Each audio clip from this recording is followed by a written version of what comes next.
Welcome back. Welcome back to our 24-hour insane stream. We're raising money for Doctors Without Borders. 3,480, I think. Yeah, $3,480 raised so far. Goal is 4,000. We're still giving away that Avenger. At the end of this presentation, I'm going to give away that Avenger. Exclamation point raffle space. However many beers you want to put in there. Get started with that one. Can I get the Avenger? Yes, you can. You can enter. Just enter to win. Because I'm going to give it to a friend then if I want it. Yeah, it's an LTI Avenger package courtesy of CIG. Thank you, CIG. So, it's a game package. It's the Avenger. It's LTI. You know, I'll even throw in my the skins that I got for subscription, my subscribers ones. So you'll have a chance to you bring those up too. So because I don't have an Avenger or an guy, so I give those away too. Right. All right. So without further ado, let's get started over here. Mr. Cobra, who are you? Yes. What do you do in Star Citizen, and where can they find you? What do I do in Star Citizen? I make YouTube videos. They're really heavily edited. And then the other side of me is live streaming on Twitch. We have an org called the Cobra Force, and we just go in and see what kind of crazy things happen night after night. It's really fun. I've heard that other you are are you the designated adult for people like Fist and Jawa and Karen? I'm not the adult, no. No. We need one of those. And Mops. We needed a designated adult. We don't have one. So you're just in charge of this madhouse, not taking responsibility. I'm not taking responsibility for anything any of them do. For me, I'm not responsible for what I do until they do something good, right? Then it's all you. Of course, it was always him at the beginning. Yeah. Mr. Dog Demon, who are you? What do you do in Star Citizen, and where can they find you? Chad knows who I am. Know where to find me. No, but they can find me on Dog Demon. Obviously, same name as above my head. But I do lawful evil mercenary work in Star Citizen, and I also like teaching new players. I don't focus mostly on meta. I focus on people understanding the type of ships they want to fly. And then from there, if they want to stick with my group or go off into the stars, they're welcome to. But we do a lot of hijinks and fun and just fun around on Star Citizen. I don't take it too seriously. Still an alpha. Your org is Waffle something? Waffle evil. I'm Waffle evil. Everyone in my org is... We came across you in the verse before. Waffle evil? Hey, Cobros, did we come across something about Waffle? Did we fight you? Probably. I've done some jobs for people who are not the most kind people, but they paid me money. Uwu? Did you uwu them? Did you uwu them to death? Is this what's going on? I mean, if lasers are uwu, I see what you're doing. Is this like a Dr. Phil moment? Did Paul bring us here to settle our differences here that we didn't know we had? No. This is lawful. The joke I was doing was lawful evil, but no, if I've gotten that bounty on my head, funning around with friends and we're running to try to clear someone's title, you probably shot at, or I have shot at you. But literally, if I die or get thrown in jail, we just laugh at and just go about our day. Oh, I see. I don't know. I remember your name. I don't forget names. If you see me on there with Snow Desiri, we get into a lot of trouble with each other and helping each other out with stuff. So. So I was going to make a joke about were you taking notes in CitizenCon about how to commit as many war crimes as possible, since apparently James Cameron is an aficionado of war crimes, just murdering them civilians, cold callous. Anyways, let's get started with our discussion for today, which is CitizenCon. Let's talk about goods and bads from CitizenCon. We'll start with you, Dog, because you were the last one to speak. Mr. Demon, tell us goods and bads from CitizenCon. What were your takeaways? Okay, goods and bad. I see what Cyborg word said in chat, and I'll get to that. I kind of called it in the last session we were on when we talked about it. It kind of hit the mark of what I talked about. It was just calm. They were talking. I think my biggest bad was, what were those camera angles? Like, the talks were fine. The people coming up there, you saw the people who were camera shy. They did a great job talking about things. But those camera shots were just like, when Tony Z was on, why do I need the keyboard and mouse being in the image when you slide left to right? Like, I know they didn't, I'm not sure if it was them or whatever, but some of the non-in-game camera shots, like the ones in live, were just kind of like, why? Yeah. Other than that, pretty tame. I mean, nothing that blew my socks off. Liberator looks cool, but it was pretty tame. It got the information, but I will say though, I can listen to Tony Z talk about anything all day. That man could be like, here, give me $2,000 more and you get the gameplay. All right, here you go, Tony. Here's 2,000, man. Here you go. Like, I just enjoyed it. It was just informative and I had a blast with it. So I think the camera angles are my biggest complaint. It just was fun. Yeah, I know a lot of people in chat were like, "Oh, cringe video," but like, if you ever been to any type of convention, be video game or anime, that's just par for the course. Get over it.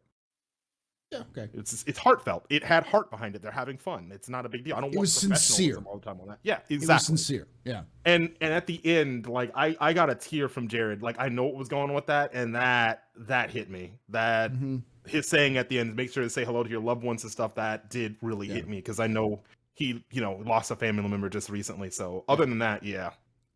Yeah, that was something that a lot of people may not know, is that he's been going through the loss of a family member while he was trying to do all of those things, and that's not easy. He wasn't looking for sympathy either. He even said on Twitter, he said, "I'm not looking for sympathy. We knew it was coming up. Did. I knew this was going to happen. He wouldn't want sympathy anyways. So that's still rough. I get that. It is, and he went through it really well. I think he wrote that out very well. But I see people in the chat. Yeah, the camera angles were just my biggest complaint. It's just like you see one person talking, and it snaps to the other person going, and it's like, focus the damn camera on the person who's talking, you geniuses! Like, stop panning around where I see a guy going, like Chris Roberts at the beginning of the night. This was Chris Roberts at the last part. It was like, what? Okay, Chris, thank you for watching Star Citizen. It's great. It's like, Chris, do I owe you money, Chris? Is that what you're in my face? Like you see him menacing with a bat in his hand. You're gonna buy a Liberator, right? Liberate that money from your wallet today. Yeah. So there was some. I agree. There were some weird choices when it came to angles. I've kind of beat this to death a little bit over the course of 24 hours, but. Let's go. Hit me again with it. Well, because Disco Lando, Jared came on and talked a little bit about it himself. So like he managed to pop in here when we were streaming with one of the panels. Oh, and nice. He talked about how like they just did not have time. They miscalculated just how much time they were going to have, because he went around for 2 weeks filming all this stuff. Then he had 2 weeks to film 8 sections at 8K or at 4K. Jeez. And edit, like import all the footage. Edit all the footage, render it, export it, upload it on 4K, and anyone who's done any kind of like even minimal work of long-term of video can tell you have to do any kind of edit and cuts and big ones, any big things. You screw up one thing, that's a 4-hour re-render at the minimum, So I got that. Was CIG in charge of all that stuff, or was it someone else? Usually, I know a lot of companies definitely. It's ISC. It was the ISC team, the ones who did it. Okay. So. Okay. Yeah. All right. Cobra. Positives and negatives. What? Goods and bads from CitizenCon. Positive and negatives from CitizenCon. I'm a very visual guy. Most of that stuff went right over my head. Yeah. I had no idea what those very smart, intelligent, oddly camera positioned people were talking about.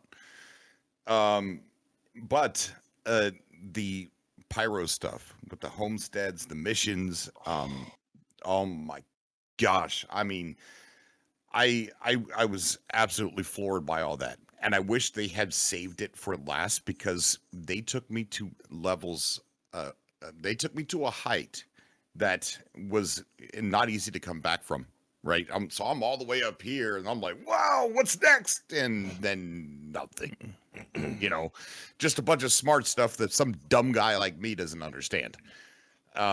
So that's CitizenCon in a nutshell for me. I respect the intelligence and the way that these guys were talking passionately about the very smart things that they were talking about. And I'm sure there's tons of people in our community that are into like that. They're that smart, and they probably took those segments like I took the Pyro segments, and they probably love those.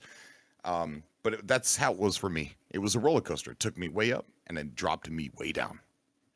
Yeah, I agree with that one. I think that's one of the biggest problems is it was front loaded. It was like this huge ramp where you just went straight up and then it was just dry and then we just kind of ended. Tony Z had a little peak at the end and then it was this weird kind of roller coaster ride. I feel like a turbo nerd because I like those discussions. Like I'm sitting there, especially Tony Z, and I'm sitting there, I'm like, okay, that's cool how they did that. Like I'm just understanding what they're talking about and stuff. But I've always had an interest in back end stuff like that. So yeah, but I know a lot of people were like very visual and like, oh, I want to see that, and I was like, this is good for me, but I can understand where it kind of can seem dry.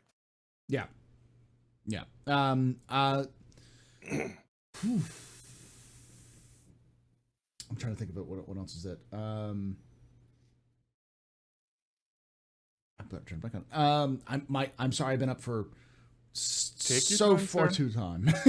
So far You're doing it for an amazing cause. This is why I wanted to do the late night schedule, because I know that last little push here is one of the hardest parts. Like at the end, you can just sit there and be like, "All right, let's talk about lore." Oh yeah, and like people will still be throwing you money. Yeah. I'm gonna unpause the questions. There you go. Let's go with like best moment of CitizenCon. Like the moment you sat there and just was like, I can't stop clapping. That kind of big moment, like of just yes, oh my god, yes, sort of thing. That best moment or the best panel or whatever. Cobra, what was that for you? Well, Paul, I'd like to state first, it's really weird. I'm watching your live stream, and I'll get to your question in a second. Okay. When you started clapping, I couldn't see your hands because it was a delay. I had no idea what was. But I couldn't because you hadn't started clapping yet, so your hands on the screen. But I heard you first. Never mind. Whoa. It's late. It's late. Never mind. Just okay. What was the question again? Because I was totally mesmerized there for a second. What was the best moment for CitizenCon for you? Like the best moment for CitizenCon was, oh man. Look, I'm going to say it again. It was the Pyro stuff. It was seeing the homesteads, seeing the textures, seeing the just how done it was and how beautiful it was. I mean, there was just I don't know. I guess it was just something new, and it just drew me in, and I was just so glued to the show at that point, and that's the highlight for me. Was that whole. They did that mission, or they did that walkthrough 3 times, and that third time was it just blew me away. Okay. Was it just the whole thing? Like, 'cause we found out from Jared that he's like, yeah, I was there when they recorded it. It was legitimate, and they actually like when you see the ragdolls kind of go derpy, like the derpy ragdolls that happened. I was laughing at that. They afterwards they were like, should we re-record it? And they were like, no, it's what's in the game. Let's just keep it like that. Like it felt real. Yeah. You know? So like they even had the reload bug. You notice they had the reload bug when you try to reload animation, it just doesn't reload. Oh, so no. Yeah. So you had to crouch and then reload, you know?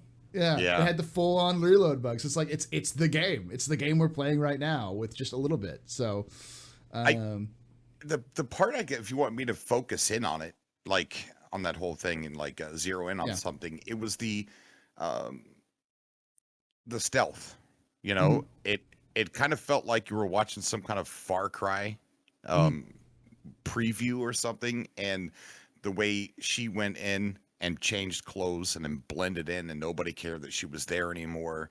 And then she was killing mechanics. She was killing people in the shower or whatever, in the bedroom. I can't remember where, but it was. Did we watch the same trailer, Chief? You didn't see that? Yeah. She was just murdering everybody.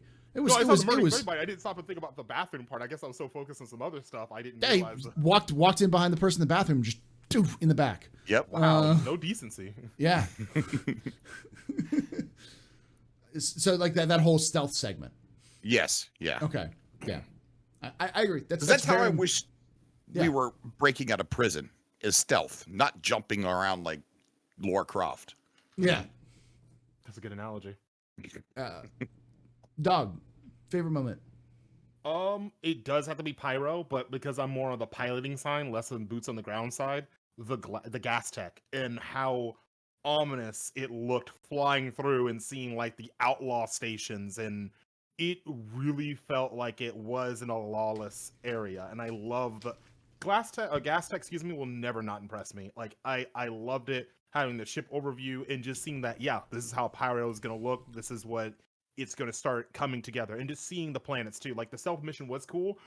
The reason why I missed the bathroom part, it was funny. I was paying attention to so many UI elements and so many things. My brain didn't click up, oh, that's a bathroom. This is here. It was watching the flag wave, watching the people do the animation for engineering. I was picking so many things apart. Excuse me. I really wasn't paying attention on where there were. I had to watch it a second time and go, okay, this is where most of the stuff of, and I still missed it. I still missed the bathroom bit. Yeah. God. Yeah, she stole the clothes. See, my brain didn't process that. Like I saw, I was like, okay, she's stealing. Oh, look at that inventory. I wasn't even paying attention to that. Oh, she just murdered that guy for his clothes. I was like, look at that UI. That's cool. So, but that was my favorite. I had to say that was my favorite part of it. Cyberg brought up a very good runner-up, the clouds. That's Cloud what I just sandwich? talked about. I love the gas tech. Yeah. Oh, the cloud tech stuff. Yeah, excuse me. Yeah. Yeah, when they were coming into Pyro, there was like lightning inside them. Mm-hmm. Yeah. Oh yeah. Oh, yeah. I will say the thing that really got me, and this is going to sound weird because it's the thing that's sticking in my brain, was they were showing a ship flying into like a jump point, right? It was one of those like little cinematic sizzle reels they had, and then you had someone who's panning down and looking out a window, and out the window you saw this Herald and these two Buccaneers flying by. Just nice and casual. As you were flying by and they were walking this way, you were going this way. And that visual is sticking in my brain of that just casual flyby of like as you're going, like they're coming out of the jump point, you're going into the jump point, and that just kind of just nice and easy pass across each other. Like that just sticks in my brain. There's a little bit of that stuff like that though. Yeah.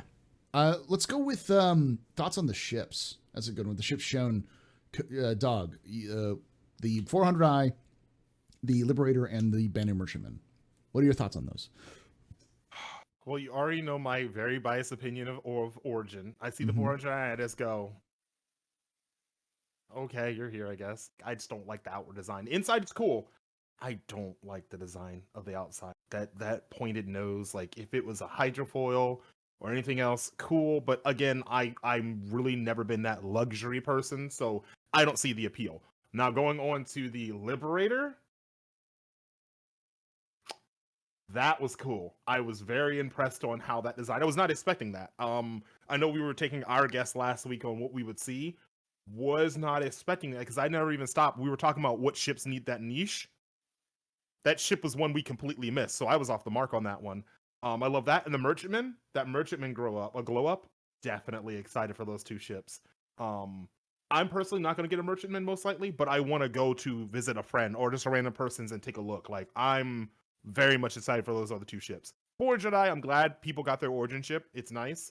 But I'm sad that we're not going to get the Liberator soon, because seeing that thing drop and go, what do you have in there? And just pour out Grey Cat buggies. Like, you can literally start, like, I mean, especially for the races, that'd be the coolest thing, is have one of those open the thing and all the contestants just jump out of it onto the planet surface and go.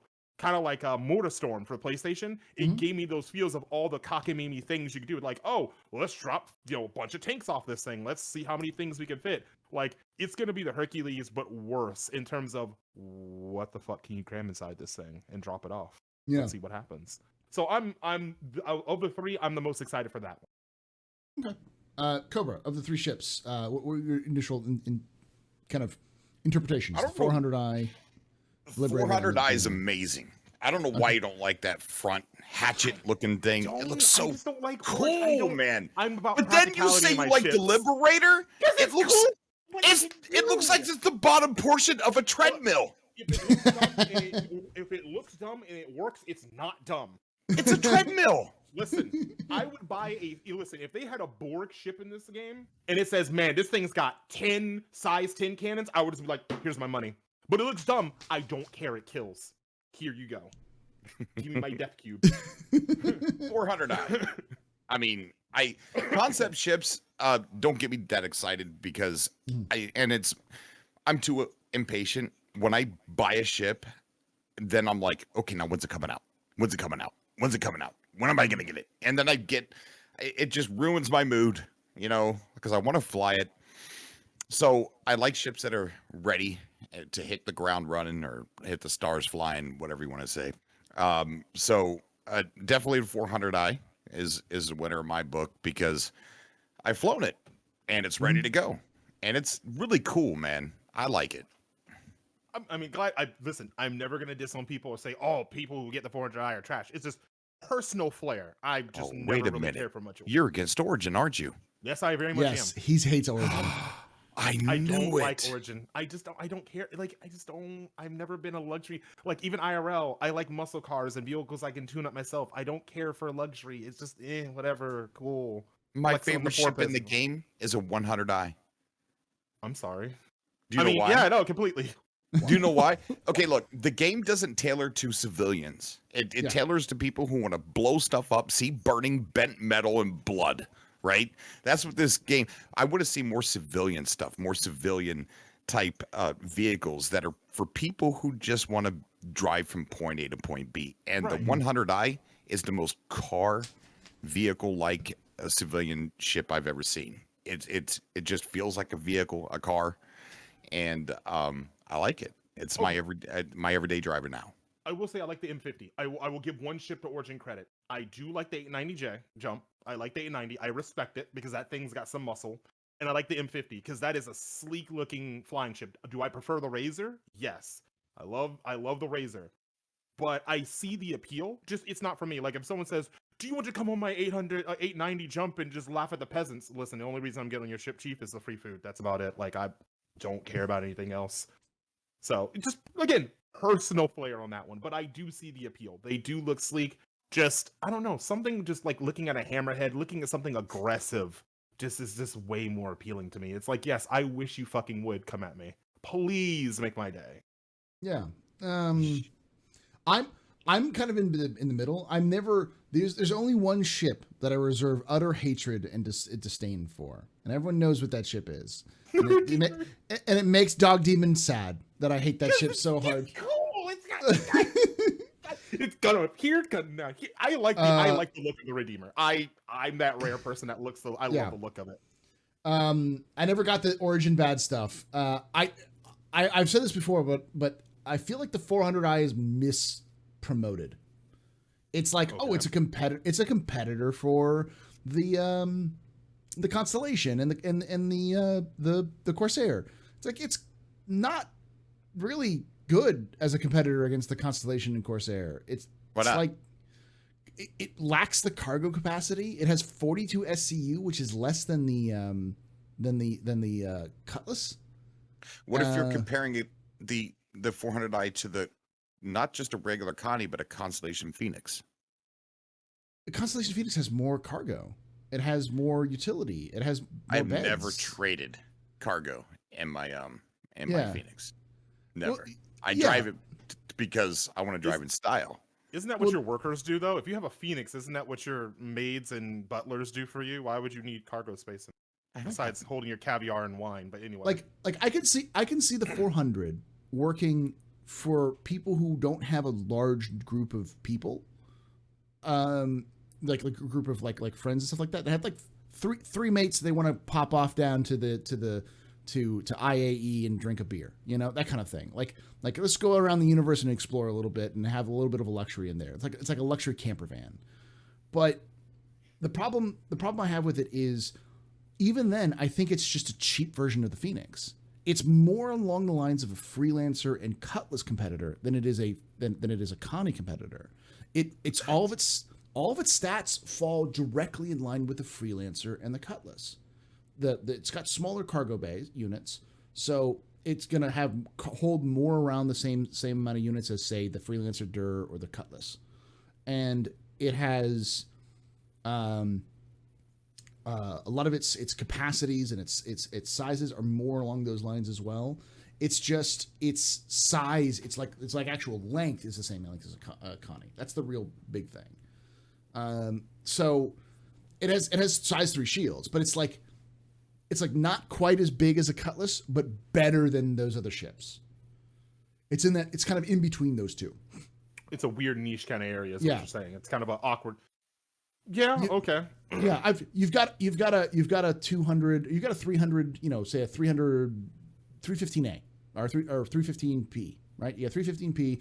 You want to explore a little bit. You want to have some style. Where do you go from there? Well, the next direct upgrade is the Phoenix, and that's a hell of an upgrade.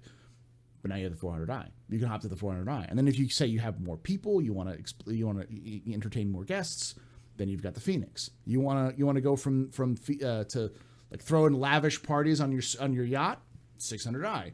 You want to go from your yacht to your super yacht where you're throwing like mega parties, then you get the 890. Like it tiers nicely because there's nothing in that freelancer range that is a luxury ship except for the 400. And I think that's kind of more like where it is.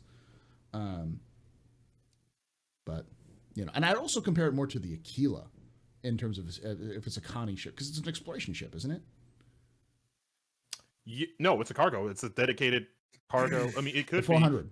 The 400. It has the 400. I don't know, chat. What is the 400 classified as? I think it's. It should just be luxury. I don't. It's exploration. Okay, thanks. Them calling it exploration. I mean, it's like a yacht. It sort of reminds me of. You know what? It reminds me of. This is gonna be a bit of an insult, but it's a point. Kind of reminds me of a Range Rover. Range Rovers stylize themselves as luxury off-road vehicles, but when it says exploration, I think it's already charted areas and let's take it down and go look at this beautiful area they just discovered. Like I think it's more of that kind of exploration rather than you're the first one in the system and you're rugging it out there. Like nah. Okay, yeah. It's a weird ship. I don't even see that. I give it respect, but yeah. I also say that my I have a bit of an affinity for the weird anvil table, the anvil box, the anvil hover, the slate, the slab, the anvil slab, the liberator, the liberator. Oh, the treadmill. Yeah, the treadmill. Yeah, I have a weird affinity for it because I have for months been talking about a ship that CIG has yet to build that they will need to build once the servers kind of expand. You have more players and you have larger areas to cover, and something like a row ferry, roll on roll off ferry, or something so you could essentially transport people and their ships at the same time across vast distances, so you don't have to pay as much money because right now it takes like going across Pyro is going to be insane if you're in a 300 or a Hornet because you're going to have to find ways of stopping and refueling. But if you have something like a ferry that can carry all of your ships and your pilots with you, it can go a little bit further. And that's essentially what the Liberator is. The Liberator just is that. So I have a little bit more of a connection to that because it's like, oh God, CIG listened to me. Why did they listen to me? But it's also one of those ships that's not going to come out for 2 years. So, when that kind of gameplay might actually happen. So, and as a Bandit Merchantman owner, I like the Bandit Merchantman. It looks cool. I'm glad it got some updates. Looks awesome. Yeah. It's huge. Yeah. That thing is cool looking. That thing is cool looking. I can't say anything negative about the Bandit Merchantman. All right. Well, let's talk a little bit about 315. Cobra, have you been able to play any of 315 recently, or is it just yes? Okay. What's your initial kind of thoughts about 315? Okay. What brought me to this game in the first place was this consequence, right? Yeah. And it was the consequence of you have to, if you want to go somewhere, you have to put in time to go there. If you want to get back, you have to put in the time to get back, right? There's no fast travel. I love the consequence. The fact that we have more consequence now actually makes me fall in love with the game even more, right? Yes. With that said, what we did today was we went around and did something I've never done in Star Citizen ever. We went on a looting party. We just went out looting. We took these missions. We found these boxes. We looted the dead people that we were shooting. We opened up the boxes, looted the boxes. We were collecting ammo, weapons, helmets. It was fun, and I'm addicted to it. I love it. I love this update. So you're just being a loot goblin the entire time. Just you and a bunch of people just became Yes. goblins and went out in space. All right, I dig it. I dig it. Yeah, I it's respect like that. it's like DayZ. The cool parts of DayZ where you would go around looting and possibility of running into another player. It's all the cool things about DayZ brought into Star Citizen. And I it's not all the way as cool as DayZ's is, but I think in time it will become that way. Demon, have you been able to play it? I haven't been able to play the game for weeks. Okay. I have a weird problem. It's hurting me, but I've been watching people and I'm just like, boy, howdy. I hope this next patch fixes this. Otherwise, I'm really going to have to put in, because I already put in the work order and I'm kind of waiting to them to see. But yeah, it's a weird one. Just 51 gigabytes and that launcher goes, nope. And looking at the coding, when you look at the error log, it just goes, yeah, I couldn't connect with CIG servers. Sorry. It's like, bro, I have half a gigabit internet speed. What you mean you can't connect the server, chief? So hopefully, if it once it goes to next waves and PTU, hopefully I'll get to try it out. So I'll get back to you on the next one for that. Okay. I will say I agree with you, Cobra. I only played it a little bit before I had to, but oh my god, like I can already see it because like a couple things. First off, we've known for a while that there is a Xi'an rocket launcher that's in the game. It's been in the files for a while. It's in 3.15. Really? But it's only found in loot crates. Really? Yes. There is the best assault rifle in the game, the P8 AR. Military issue, regulation, best damage game, only found in loot crates. There are armored pieces that are only found in loot crates. So, like, there's a reason to go looting. You want a gun that is an absolute beat stick with a P8 AR, you got to go find it. You know? I still like my big LMG. Just oh, let me just reload. All right, too much more. So that's still my favorite gun. Just pre-fire corners and just walk in a room. Oh gosh, what was I going to say? So I'm really looking forward to playing that more and really diving into that and trying to get a little bit more of that. Also, since they fixed the trading, like the day before CitizenCon, they fixed trading finally. So now it's the refresh rates are better. So now I'm like, okay, cool. Now I can go back to smuggling, but now I also have to go kill people because, you know, the new mission fun, you know. But I have to bring friends because I don't want to die on the mission. Yeah. And then I have to carry all my stuff with me. So, you know. It's opened up a whole new way to play the game, especially solo player, right? Yeah. You can imagine going out there by yourself and you go into one of these bunkers. You're alone. You're by yourself. You go down and you kill all the bad guys that are down there. And there's all these boxes. There's all these bodies to loot. And you're filling up your backpack and your chest and legs. And then now you got to take the elevator up and unload it into your ship. But you're not done because you didn't get everything. Now you got to go back down there again. Now it's getting scary because you've been there too long. Some other player could come by, and now you're looting down there. And then you come up, you drop it off at your ship, but you're still not done. But if you're done looting, now you got to get that stuff back to your home and get it put into your local inventory. That's fun, dude. I agree with that. That risk factor, and that's where role playing is going to be great. Now piracy is going to make sense. People can't go, "Huh, you're a pirate? Huh, backspace." It's going to be like, "Fuck, okay, now I have to negotiate with these people." Like it's gonna. I'm really looking forward to that part of it. Is the whole risk and reward factor that, you know, oh dude, I dropped my gun. Crap, we have to go back. Are you, dude? That was near a restricted zone, and then the hijinks are going to happen because of it. I'm very much looking forward to it. Interactions are definitely going to change.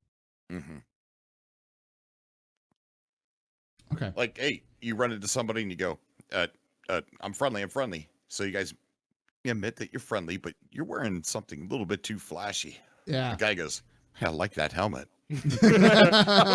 Oh no. I want that guy's leg. Yeah, exactly. You can just be the unhinged pirates. I like your leg. And you know what? That's a good point.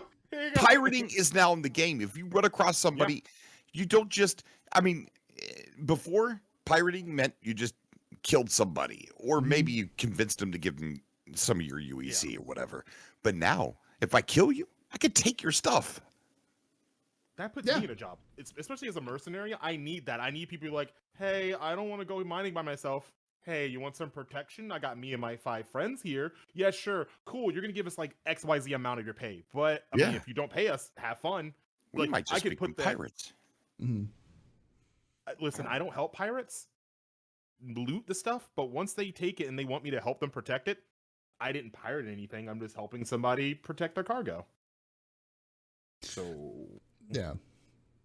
No, I think that's the big changes that we still have yet to really see is the just pure amount of gameplay things that are going to be added to the gameplay in 3.15 that we've either not had for a while or haven't had before.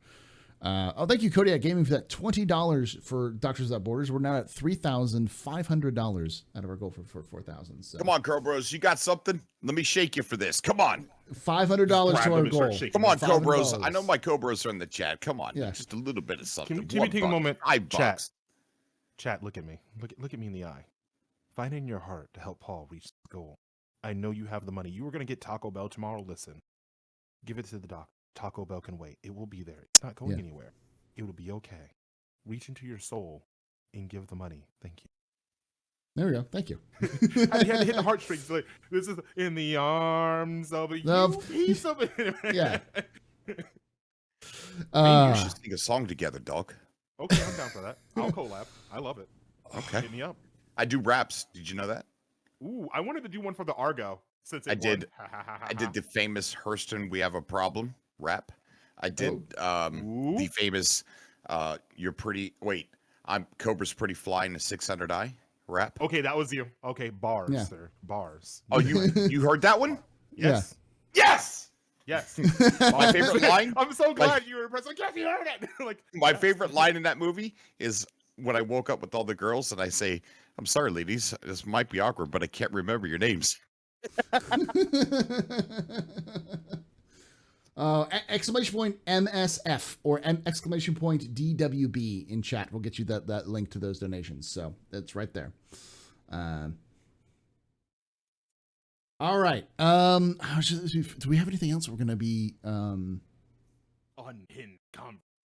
I'm looking Hope through. We got something else. It's not 2 a.m. yet.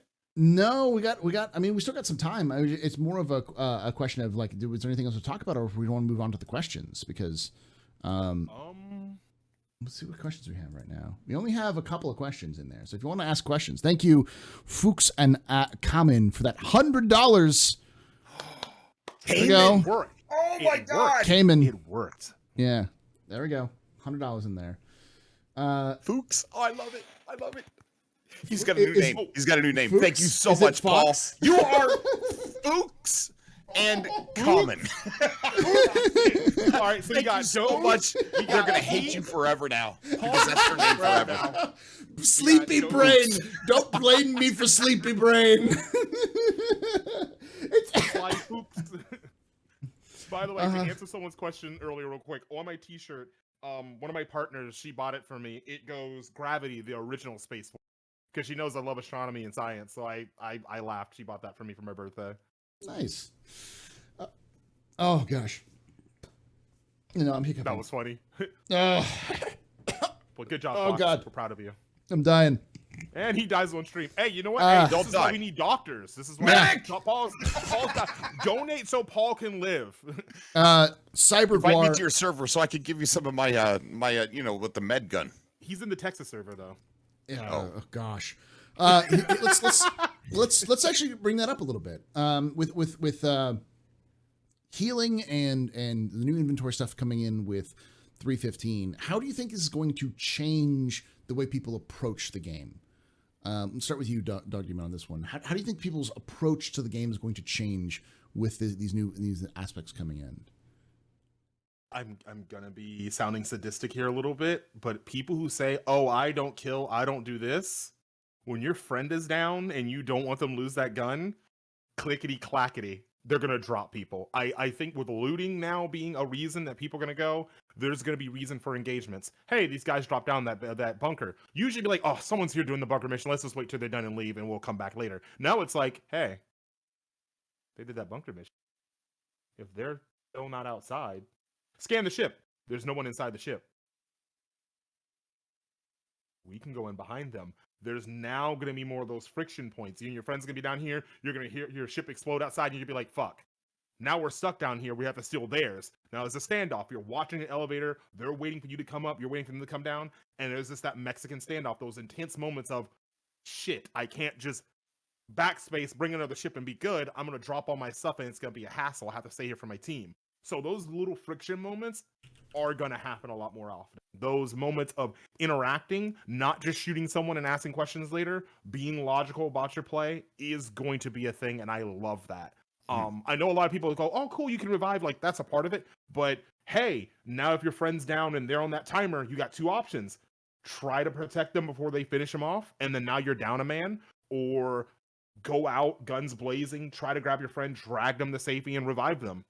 There's going to be choices now people make, especially with your friends screaming in your headset going, revive me, please, or, oh my god, I had this important thing on me, please don't let me die. There's going to be a lot more pressure, not only just for yourself as a player, but from the teammates around you to do things. So I'm looking forward to it. That's I mean, again, reviving is reviving, but that extra layer that it's going to just inherently add that people don't really think about on the surface is what I'm waiting to see. People who say, oh, I won't shoot somebody, now you have the option to just protect your friend. People who say, oh, I wouldn't do that, there's going to be moments now where you're forced in that corner of, do I lose my shit and respawn and have to go back and get it in that guy jacket, or do I fight to defend myself? That's what I'm really You're saying put people into more of a fight or flight situation. Like, you got to make those hard decisions now. Cobra, what do you think? What do you think is going to be like the main change? Like, what should people be expecting with 315? Now that you've had your hands on it and you've played around with it, what is the main thing that you would tell somebody who's not played Star Citizen, in a while, or is just coming into 315 with no knowledge? What should they expect for the changes that are happening? It's a thinker's game now, for one. Okay. And number two, I think we're going to see a lot more piracy. I think it's going to become a little bit more violent than what it was in the past. I think you're going to see orgs and parties get bigger, and because people are going to need to group up to stay safe, to get help, to rely on people who play as a medic and their party. Today, I've slipped and fell, and somebody that yes. I was thinking you're gonna get shot. Like, I got sniped. I got blown up. No, I slipped and fell. Yes, that's what happened. Someone sniped me, and I was running in full combat armor right into the base, and right when I got there, I slipped on a banana peel and smashed my face into the ground. That's how I got these scars, man. Bananas, bro, potassium. So someone revived you from slipping and falling? Somebody revived me, and it was awesome. It was really cool, and it felt good. And I think that you're going to see people group up now with other people, because you're going to need that herd protection in the verse. It's going to get violent. Mark my words. Yeah. Okay.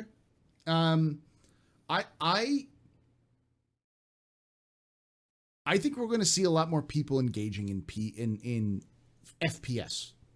People are going to start doing more things. They're going to start looking for that loot, because you could just find that loot. You just go to any station and find that loot.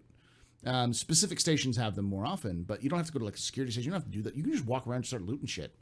So people are going to find out routes to go, loot routes. Like you said with DayZ, like it's going to feel like DayZ. You're looting. You're going to have that loot routes. You're going to go to that Northwest airfield to find that good shit. And people are going to find out what that Northwest airfield is. Maybe it's Yella. Maybe it's Jumptown has that good shit in there. So you just got to go to Jumptown, and everyone's going to be drawn to that region just to get that loot. And that's going to create that friction points, as you were saying, Dog, like where you're going to see people, like you're going to not want to go to places alone. You're going to want to bring friends, just because it's no other people going to be there. Well, wolves will get eaten alive. That's how it works. So, yeah, I think until we start seeing more consequences for violent actions, like direct consequences, I think we're going to see a lot more violence amped up, which is good. I think it's going to keep things interesting, and hopefully, because the smart traders or the smart pirates, the smartest pirates, will just hang out by the trading stations. So when players walk into a trading station to go to the trade console, they're going to be walking out from behind the boxes and be like, "All right, now you're going to give me everything you have. You just bought all that cargo. What are you doing here, kid? Hand over the money, all your UEC right now." I like your pants. Give me your pants right now. Paul, you're going to do that on stream one day. Yes. Pants. Hand them over. Why am I don't want your guns. I don't want your money. Your pants. Yeah. Now. So in DayZ, I was a proud flashlight bandit, which means that. Oh no. So for those who don't know I don't know if this was a thing that everyone did. I just know me and my group used to do it. So there was a group of people in early DayZ called the Bean Bandits, because there was a early versions of DayZ mod. You spawned with a can of beans, like an axe and some clothing and a backpack, like a mini backpack. There was one version of the mod where no food spawned in the map at all. So the only way you could get food is by harvesting new spawns. So you would go to the beach, wait for people to spawn in with their beans. You'd take them out and you'd hold them up for their beans and let them go, or kill them if they didn't want to play around with you. They didn't want to comply. So the Bean Bandits became a thing because you would steal food, because that was how it worked. And so when the game was a little bit more stable, we used to do something called Flashlight Bandits, which was the same idea because everyone spawns with a flashlight. But the flashlight's mostly useless. Most people don't really use it because it's a giant symbol of say, "Hey, here I am." So people that wanted to get around with that. So we used to just hold people up and be like, "Give me your flashlight," and they're like, "My flash? Like what? Your torch? Your flashlight?" Like, "You don't want my gun or anything?" Like, "Just give me the fucking flashlight." And so you drop the flashlight, you pick it up, and you run away. And like we used to collect these flashlights, like I'd walk up to someone in Star Citizen and be like walking up and be like, give me your arc light." What? Did I stutter? "Give me your pistol." Are you gonna shoot? Drop the pistol. They drop the pistol. You walk away. It's like you still have your suit on. You just lost your gun. That's it. It's mine now. Mine. You know. I think we're gonna see. I definitely would like to see those sorts of things. I'm probably gonna do stuff like that. For instance, because of looting, you can actually loot the costumes or the armor, the unique armors off of individual NPCs. So like you can loot Hurston security and take their armor and wear them. You can loot Microtech security and Blackjack security and Ninetales and all of those groups. So like collections are going to be a thing. People are going to be like, like I need a set of everything, you know? So yeah. So we can collect Hurston armor, pose the security, and then burn that stupid ass city to the ground. Bet. I hope. I don't like. I'm with you. Oh my god, we're friends. Did we just become best friends? We became best friends, Cobra. I hate Holy Hurston's crap! family. Dude, This guy's awesome. Hurston is the epitome of Walmart gun gone unchecked. Hurston Yes! is if you gave Walmart a planet. Literally. I love the Blade Runner aesthetic, but screw Hurston. People are like, but they make the attrition. I don't. The attrition's great, but I don't care. Fuck that family. I hate that place. He said, "Fuck that family." Really, they're horrible. They're like, man, plastic bags. Like, you can't provide anything better for you civilians. Like, oh man, the pollution's really bad here. It's indentured. Do you know? It's indentured servitude. Yeah, it's slavery. It's slavery. It's slavery. It's slavery. Live. Hold up, isn't the saying you work to live, not live to work? The live to work program. Skirt. Hold up. What did she just say? Yeah. No, I'm out. I'm leaving. Like, every time I just feel dread being there. Like, ugh. Listen. At some point, I want to overthrow Lorville, and if that means going through and capping every single Lorville security, if I can, sneaking in and just start a revolution of my own, with consequences of my actions, I will 100% do that. I will help you. I will lead the liberation armies through the streets of Lorville and overthrow the Hurstons. That's what's going to happen. Someone saying, is ArtCorp is bad? No, I don't think ArtCorp is, because you can take your helmet off and breathe okay there. ArtCorp they don't do lifetime servitude, but they do the they do the company town stuff. Like, they pay their workers in script. So like all of their basic workers, they're like factory workers are all paid in ArcCorp fund bucks, so they can't really leave ArcCorp. They're stuck there because they're all constantly in debt to the company. It's not technical slavery, but it is basically slavery. And people die really quickly because their main facilities on ArcCorp are making fusion cores, and those things are incredibly radioactive and dangerous, so people die really young. So, yeah. Sucks to suck. Do we think killing Hurston will be possible? I do think eventually you'll be able just to go through, once they remove armistice zones, you'll be able to just rock up, go through, find a way, just shoot your way through Hurston. I don't think it's going to be a good idea unless you're bringing lots of medics and some big firepower. That'd be amazing. Yeah. This day, we signed the decree. When it's possible, we join forces and we take down Hurston. Yes, we take down Lorville.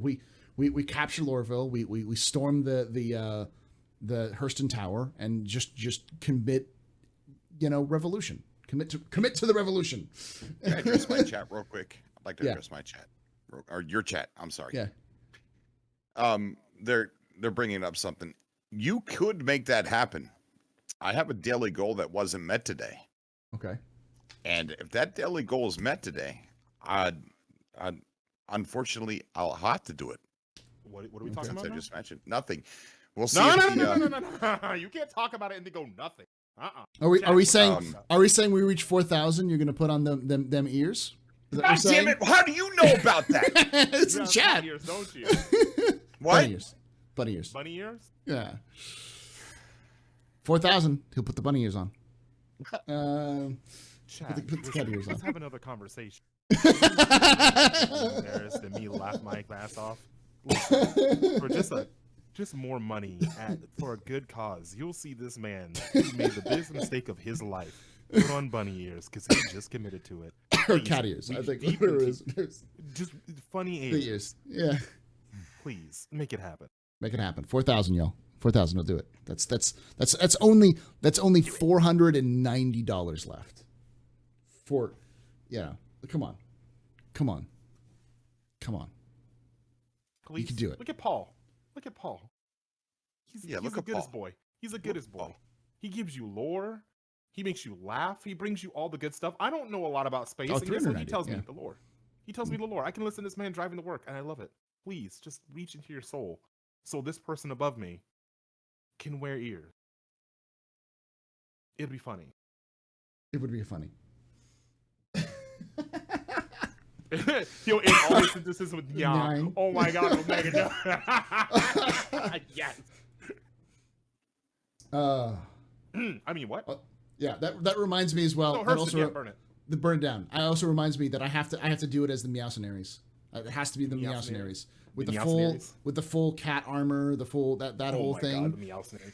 Yes. Look, they're already trying to get me into a cat suit. Do it.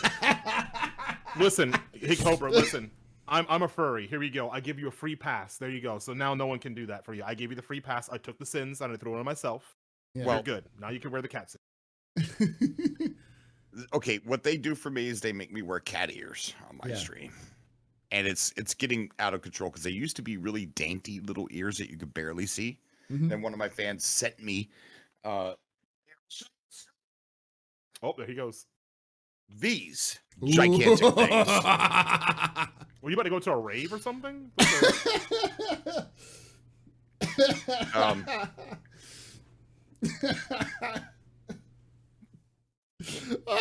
I'm gonna die. I'm sleep deprived, and that's hilarious. So yeah, that goal should be definitely met. I'm saying. That goal should definitely be met. If you want to watch the rest of this segment with him wearing those ears, hitting that $390 for those ears. Someone's gonna do it. Someone's gonna come through and be like, fuck it, whatever. Oh God, I love it. Anyways, yes, revolutions. I'm gonna overthrow the Hurstons. That's one of my goals. So I'm cool with that. It'll be a pub city. It'll be an entire city for pub. I mean, I don't know it'll be successful or long lived, but El Presidente pub will be a thing. I'll be your Secretary of Defense. There we go. Because when things go to hell, I'm not going to be responsible for that. That's going to be on you, man. So I'll be Secretary of Defense. Oh, I'm going to jail forever after that. I'm just letting you know I'm ratting you out. How does Paul do it? Take a drag of the cigarette. All right, so this is how you did it. I'm just gonna rat him out. All right. Yeah. All right. I think we're done with that. Let's get into the questions right now. All right. Feel free to ask any more questions there, chat, as well. First question comes from Target Drone, who asks, "Are you looking forward to being able to build stuff RTS style?" Yes. I'm sorry, but yes, I am. Do we know if that $100 is the $100 there? 3,710. Jesus, who did that? That was Treesan. Okay. Thank you, Treesan. You're helping. Thank you, Treesan. You're beautiful. Thank you, Treesan. Thank you. Thanks for the awesome stream and a great cause. Thank you. Yeah. Seeing Cobra in kitty years. That's the greatest cost. Cobra and Kitty. Question for you two, because I don't remember this one. It was the tool that they showed off for players to build outposts, or was that just a tool that they were using to build outposts? Oh, Snap, Crackle, and Pop. I think Well, that was just them, I believe. That Okay. probably was them. Yeah.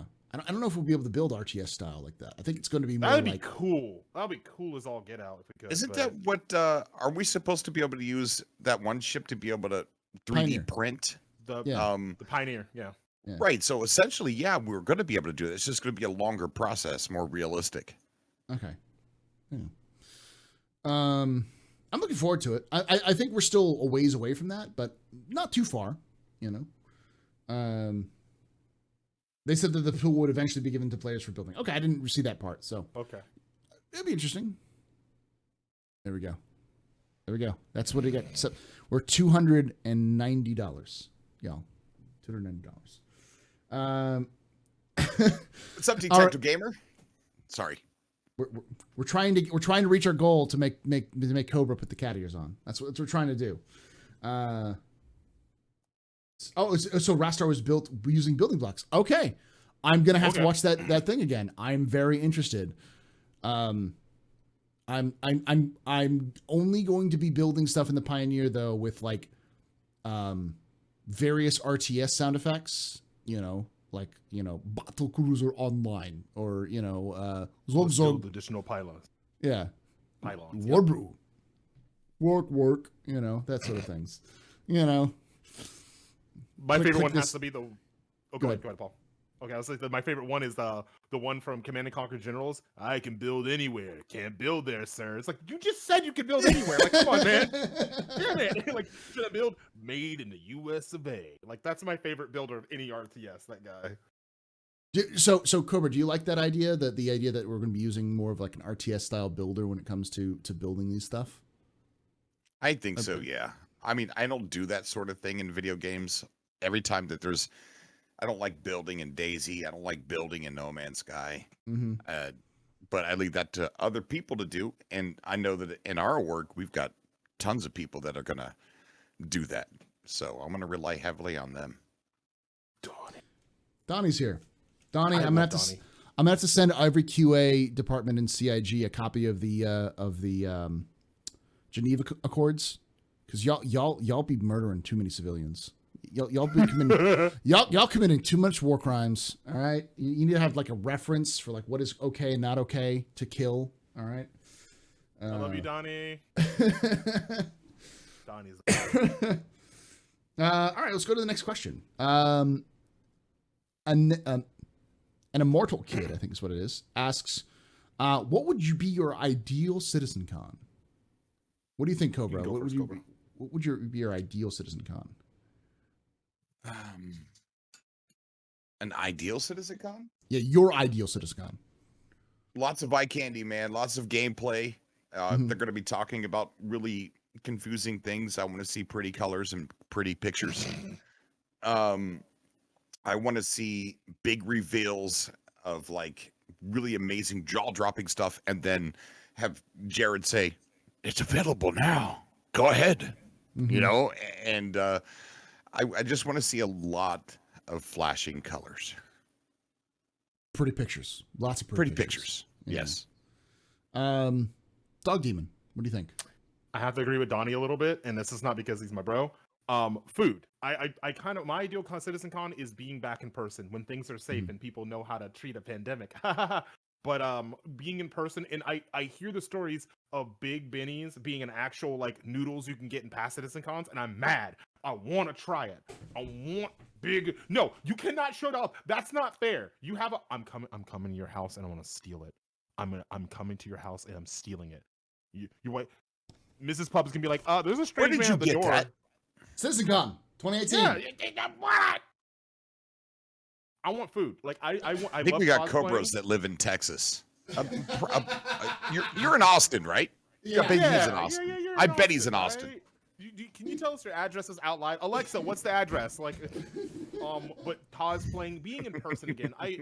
The thing is, I'm kind of one of those people that like the not to go against you, Cobra, but I do like seeing the progress. You don't have to be flashy with me. Just give me the details on what you're working on. Show it. It can be, for me, it can be bone dry boring.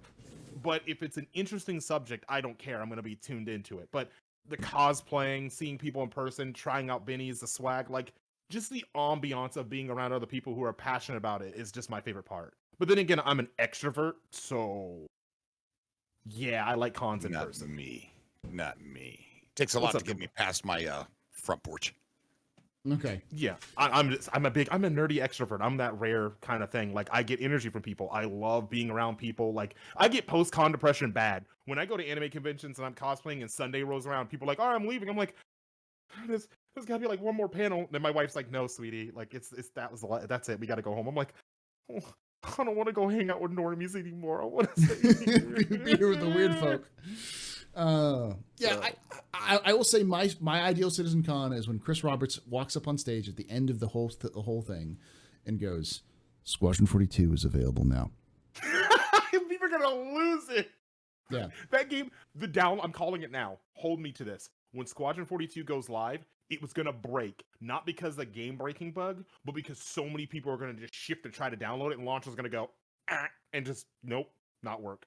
So can I bring a little conspiracy to the table? Oh, to the captain's table. They barely mentioned Squadron 42 on CitizenCon, right? Nothing, almost nothing at all.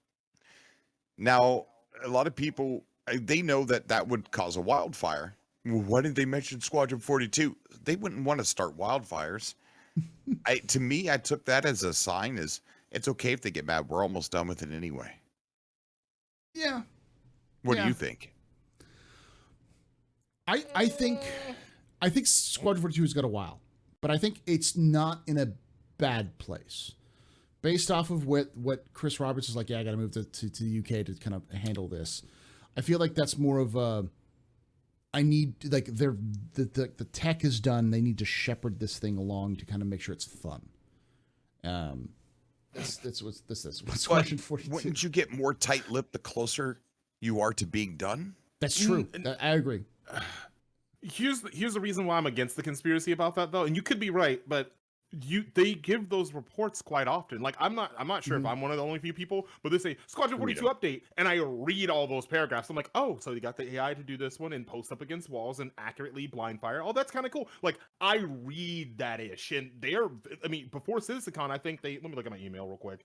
They just put one out recently, like very recently. They sent one out like, hey, so this is what we're doing. By the way, happy CitizenCon. But yeah, this is what we worked on in Squadron 42. So I don't know. I don't feel they're hiding really anything on that one. I could be dead ass wrong, but that would be a highlight point. Why would you be tight-lipped about that? That would be because usually they get quieter. Yeah, like not CIG, but developers. Yeah, because they don't want to accidentally leak details. They try to they try to be more quiet when they're starting to focus. So okay, call me a jerk. Here's an idea. Maybe they're busy. I don't know. Maybe they're no. busy. You know what? That's good too. Maybe. That's also another. Yeah. Well, they could just be busy working on PU stuff, and they just don't talk about it because there's nothing to report about it. Like, I don't know. I'm sure all those guys that talked yesterday were pretty busy. Probably October to the 6th is the last update we got for Squadron 42. Yeah, last update. So just what? That was last week Wednesday. So yeah. I don't know. I mean, if you were right, that'd be cool. That'd be massively cool, but I don't. I think I think the fact that we didn't see anything at CitizenCon tells me that it's not releasing next year. But I do think we might hear more about it at the end of this year, because they almost always release one bit of Squadron 42, like one thing about Squadron 42 a year. Last year it was the briefing room. The year before that it was the visual teaser. The year before that was the trailer, the cinematic trailer. The year before that was the vertical slice. The year before that was the Moro tour. The year before that was the announcement trailer. Like they once a year they do some big Squadron 42 release. So I wouldn't be surprised if they did something towards the end of the year as just kind of we'll see. All right, next question comes from Midnight Black SC, who asks, do you think we'll see server meshing in Theaters of War to give us massive battles? Would that be a good test bed for the tech? I don't think we're going to see Theaters of War until we have server meshing. Yeah. I think we're gonna. I feel we're gonna see Theaters of War beforehand, because it's probably gonna be its own instance. I think it's just gonna be an instance thing. It's much easier to test bed that game on, hey, drop the players in an instance and let them break the damn thing, and Didn't then they go to mesh it. Like, say something about it was going to be played in the live environment? Yeah, it's similar. It's using the same tech as the live environment. I could have sworn I heard, maybe it was somebody that told me and I didn't hear it from an actual source, but I could have sworn somebody was like, it's not going to be like a Star Marine. It's going to be in the live environment. I don't think it's a live environment in the sense of like a part of the PU. I think they're using the same tech. It's not like Star Marine where it's like its own set of options. Maybe that's what it's gonna be tech, because you want to test small and go big. You don't want to be like, all right, so how are we gonna break this? All right, throw everyone, because I mean, dude, a server of 1,000 people on the ground, like, I'm not sure if you played the newest Battlefield beta, but with 100 some odd people in a server, that's already, in a good way, fun chaos. I could never imagine 1,000 some odd people playing in the same. Do you know how many people wouldn't play the objective? Do you know how chaotic it would be? People over there teabagging their friends and team killing, and like, oh god, it would be a horrendous. Yeah. No, I think it'd be the same environment, but I think it will really be just a good test run, because they even said when we get to it, it's not going to be in a state of like, hey, we're going to be testing it. It's not ready yet. We're doing instances, because again, we haven't even gotten private servers back for Arena Commander. I feel it's going to be a slot right next to that. It's like, hey, private servers are back, and now we have Theaters of War matchmaking for you. Like, I think that's what's going to end up becoming of it. I hope you're right, because as a streamer, we need something like that. We do, because it'd be fun to play, every other night. Oh, dude, I'm looking. Even if it's a buggy mess, I'm play once a week would be nice. It's just such a nice change of pace, and it'd be so interesting to do. And I mean, again, this is me. Conspiracy hat on. I want to see Arena Commander, Star Marine, and Theaters of War all be released as a standalone game, as a separate standalone game, separate from Star Citizen, free to play for everyone. Yeah, somebody just mentioned in chat Theaters of War PS5. Yeah, well, they mentioned something about PS5 in one of the panels. There was a mention about Wait, Gen 12 renderer. Yes, the Gen 12 renderer. I think they mentioned something about progress for PlayStation rendering. I don't know if it was just a reference or whatever. People spotted it in the panel and they don't know what that means. Someone said Sony owns Firesprite. They just bought Firesprite, but that may not mean anything. Yeah. No, it was just that PS5 uses DirectX. Okay, well, I that's the conspiracy theory that's been running around. It was on a slide. Yeah. They were using as a reference for graphics API. Okay. So. Yeah, because we all know how Valkyrie went for Eve. Stairs. Yeah. But yeah, I don't think we'll see server meshing for that. I think there'll be its own server and it'll be its own universe. So I don't think you really need it. But I do think that we won't see it until after server meshing, not because you need server meshing for Theaters of War, but because a lot of the desync issues, it feels like they're going to tackle after Theaters of War, or after server meshing is finished. So they can go back in and then work some of that code in to deal with the desync and the other major issues. All right. Let's move on to the next question, which is from Kodiak Gaming, who asks, what are you looking forward to the most the coming year? Or what are you dreading? Dog, what are you looking forward to the most? My Inferno being in game. Let's go. I want to be the Space Agent. That's what I'm looking forward to the most. Besides obviously 315, we talked about that. That's the thing I'm most excited about. Just seeing what that thing can rip and tear into. And yeah, playing the game more.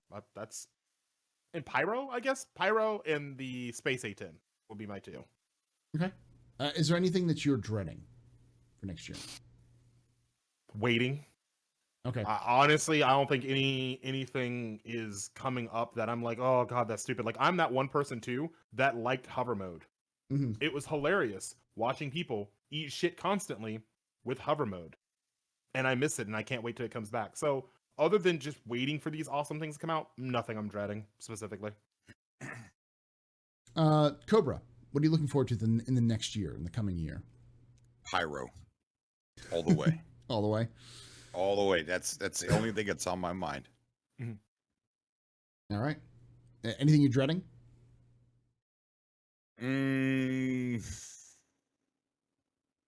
Not getting it.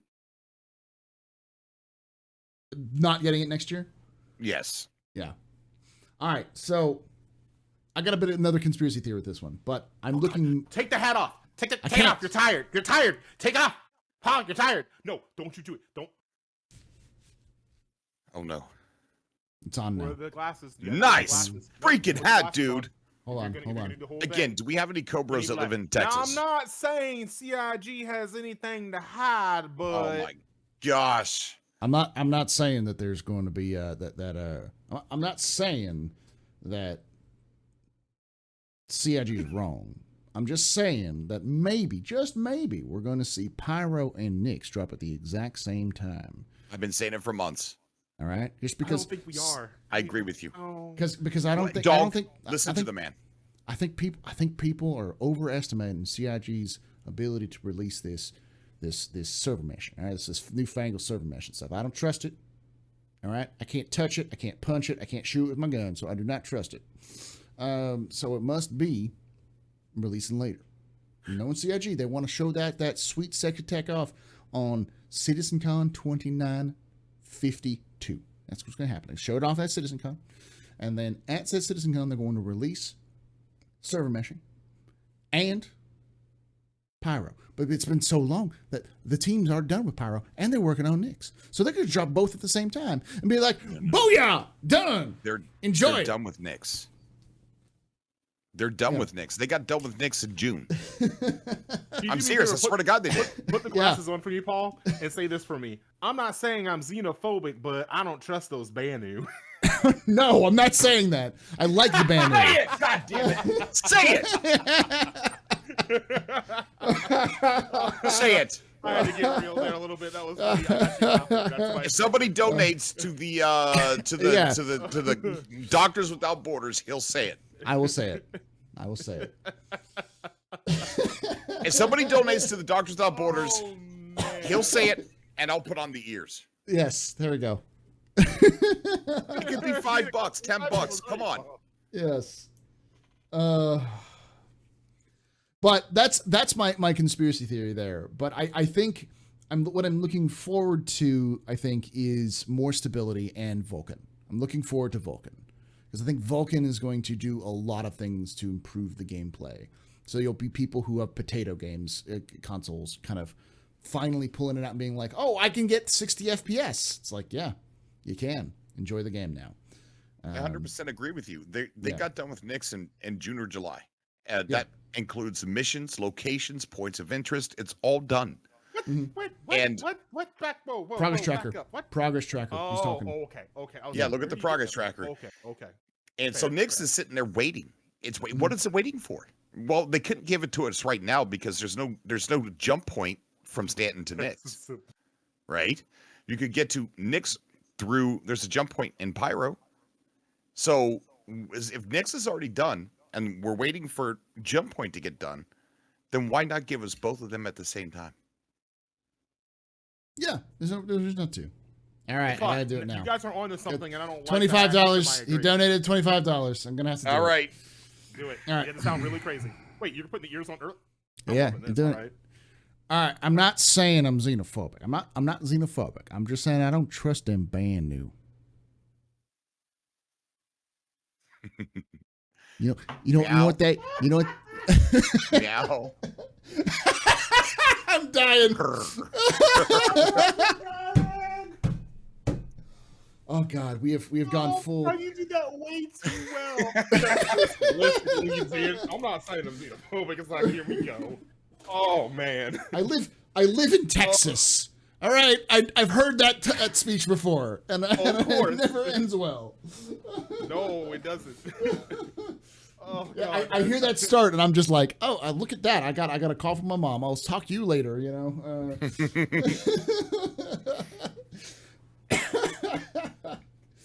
Oh God damn it! By the way, we're giving away an Avenger if you want an LTI Avenger! ! Raffle space, however many beers you want to put in there. Here's 50 more beers. Oh, all right. Yeah, no, I'm looking forward to that. I am dreading that they don't get Pyro though, that they don't get server meshing in. That's my biggest fear, is that they don't drop it next year, because I feel like next year is the year for it. And if it just slips. If it slips into like the early of 2022, it wouldn't be so bad. But like if it slips, like, oh yeah, it's another year, it's gonna be like, oh, come on, guys, like, come on.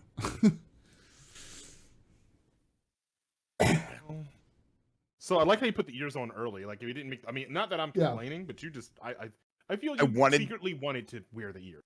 I wanted to hear him say that sentence, so I told everyone I would put on the ears, and they wouldn't get that sentence said. So there we go. Two birds with one stone.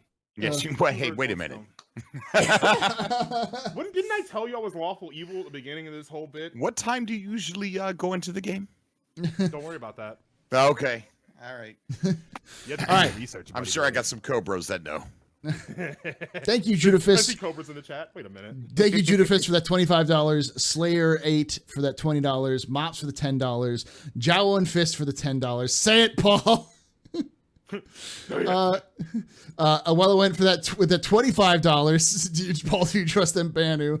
All right, I'll give you a follow up because you're all dropping these things now. You know. All right. See, you should just let me be your marketing manager. I got you. I got the memes. I got the memes for hours, bro.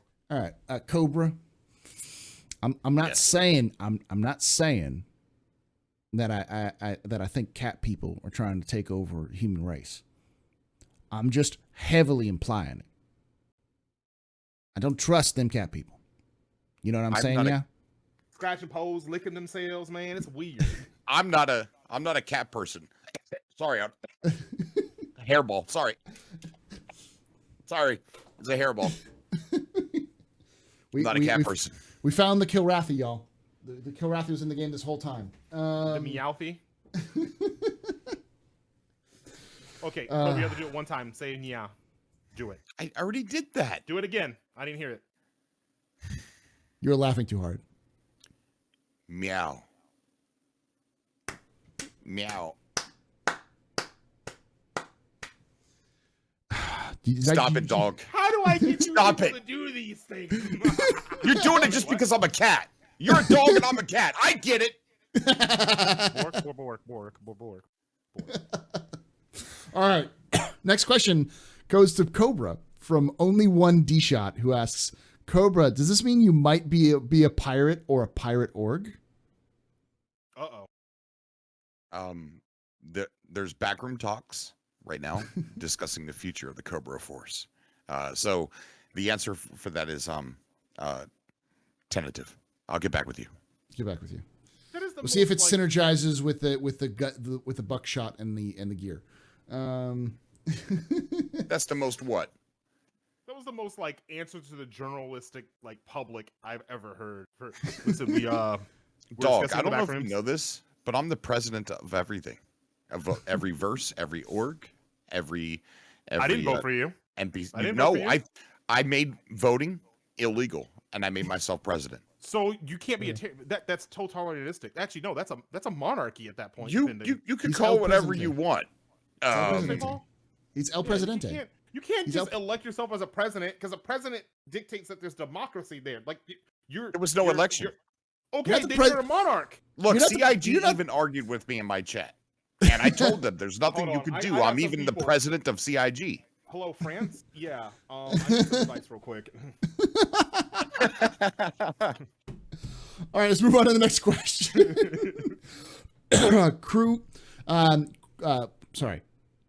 Khrushcheva, or is it Khrushcheva? Khrushcheva.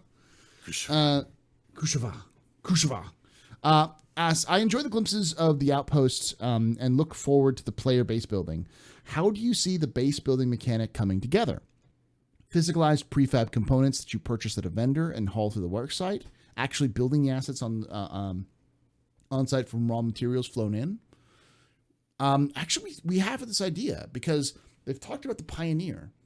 The Pioneer was originally supposed to just be like a scaffolding in a building but now it's going to be more of like a 3D printer fabricator. So what you'll do is you'll land your Pioneer down there. You'll access where you're going to plop down the thing, and then you will have the Pioneer print all of your stuff. You just feed it mats and it'll print it for you. And then you take that and you place it and you start assembling it by hand. So the Pioneer is like a planner, a factory, and a transportation, like it's got all the stuff you need. So, all right. So I'm thinking it's going to be like Space Engineers a little bit. Like it'll be the funniest thing. Org's building's like, all right, we got to build this wall. We need such material. And then someone lands the craft nearby. You're like pulling the inventory, and then someone lifts and moves it. It's like, hey, who moved the ship with the steel in it? I'm trying to build this wall. And then I think it's going to be that style. It's going to be a little bit of like the RTS mode's going to be like plotting the land. Like, okay, this is schematic. And you see like a hologram or just a you beat flashing... it. Oh, I'm sorry, Dog Demon. Sorry, buddy. Where did that money come up? When did that money go? Oh gosh. Okay, Treesan, for some nice round numbers, Dog Demon represents $4,001. Yeah, $4,001. Thank you. Hurry, show up though. We're weird, but we're awesome. We're out here. Thank you. Sand, I see you. Stop by the stream sometime. I got you. Yeah, there we go. Congratulations to me. I'm going to congratulate myself. There we go. That's 4,000. Good job, Paul. Good. I'm proud of you. Hell yeah. Congratulations, man. I'm gonna set the goal to higher, but I'm probably gonna be too dead to try to do that again. But we'll see. We'll see if this goes. We reach that goal, so we go for the next goal, and then we go for the next goal, and then the next one, and then the next one, and then the next one, and then the next day, and the next day. All right. So what were you saying, Dog, about the So I feel that it's gonna be really cool if it's more interactive. It kind of builds that team building, team building thing of like your org puts down the prefab. If you don't have the Pioneer to just prefab it, you want to make it custom. Like, hey, I want the wall to go out here, then I want it to turn here. It's gonna be like someone putting down. If you ever played like Space Engineers, you see the schematics in front of you as a player, but you need the materials to build it. So you do the animation of starting to build it or using machinery, and it just starts putting itself together progressively.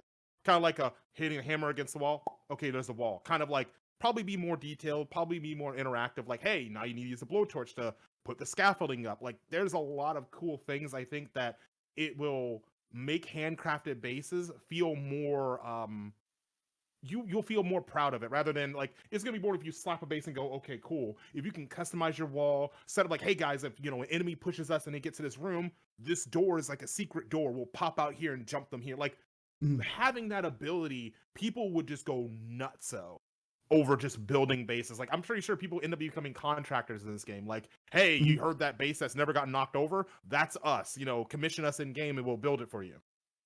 I can see that. There's enough specialties. Like people say, oh yeah, there's gonna be there's not gonna be that much of a diversity. It's like if you give people any kind of leeway, they will make a gameplay out of it. And I could see a full-on construction crew, like a contractor org that just goes around and builds people's bases, because some people just don't have the time or the desire to build shit. But like they may have the money and they may have the manpower, and they just say, hey, we've got this area, it's claimed, I don't want to build it. You've got the materials and the time. come over here, we'll pay you for it, and they just build And that'd your be base. genius.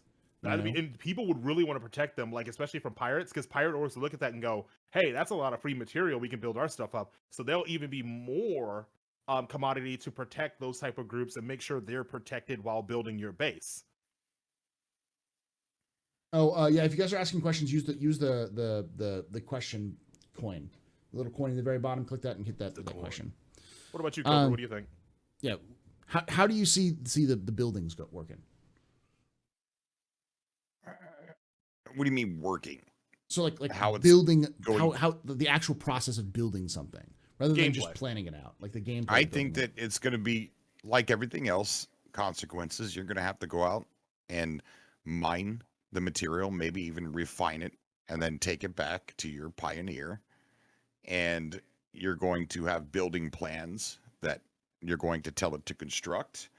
And then I mean, they take it to realism and then peel it back to fun, right? So I think what they're going to do is basically once you have the part, you're just gonna select where you want it to go, and it shows up there.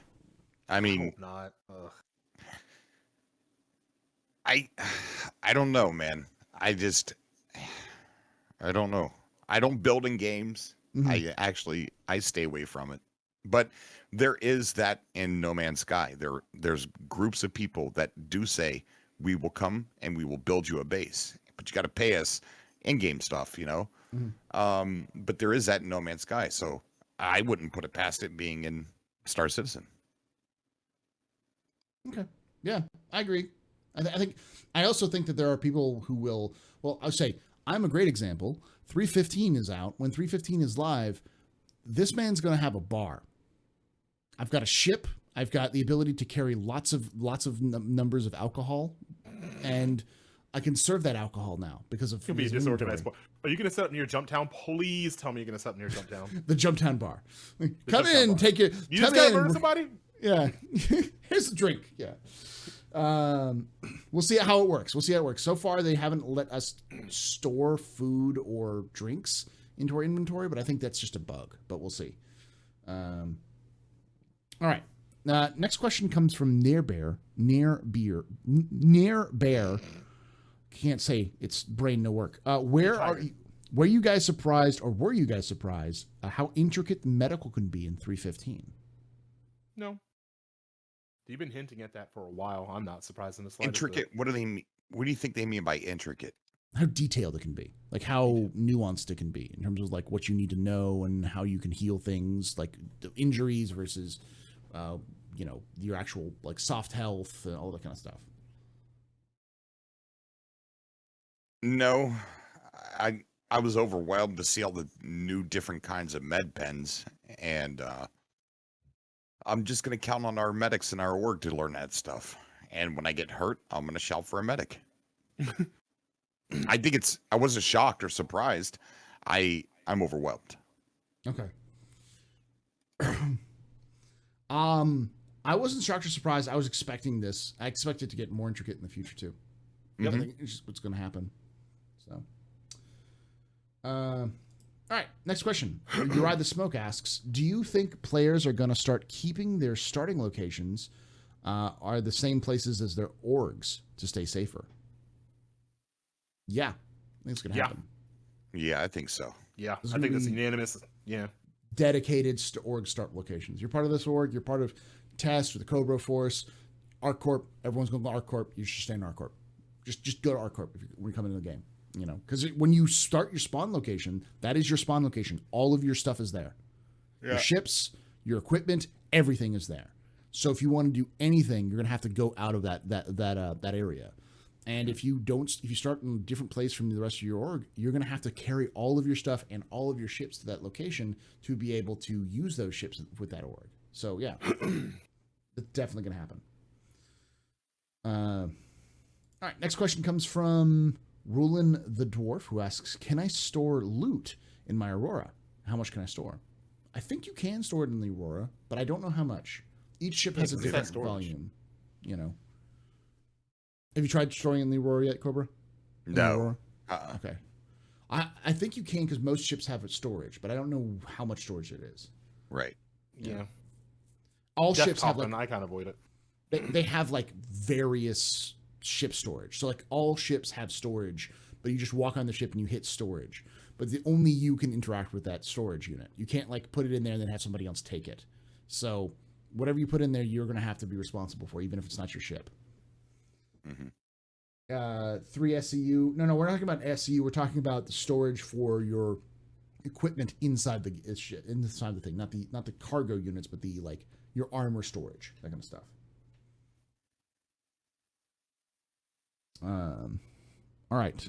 Next question comes from Only One D Shot, who asks, "I wish there was still a way for single players to be or shine even.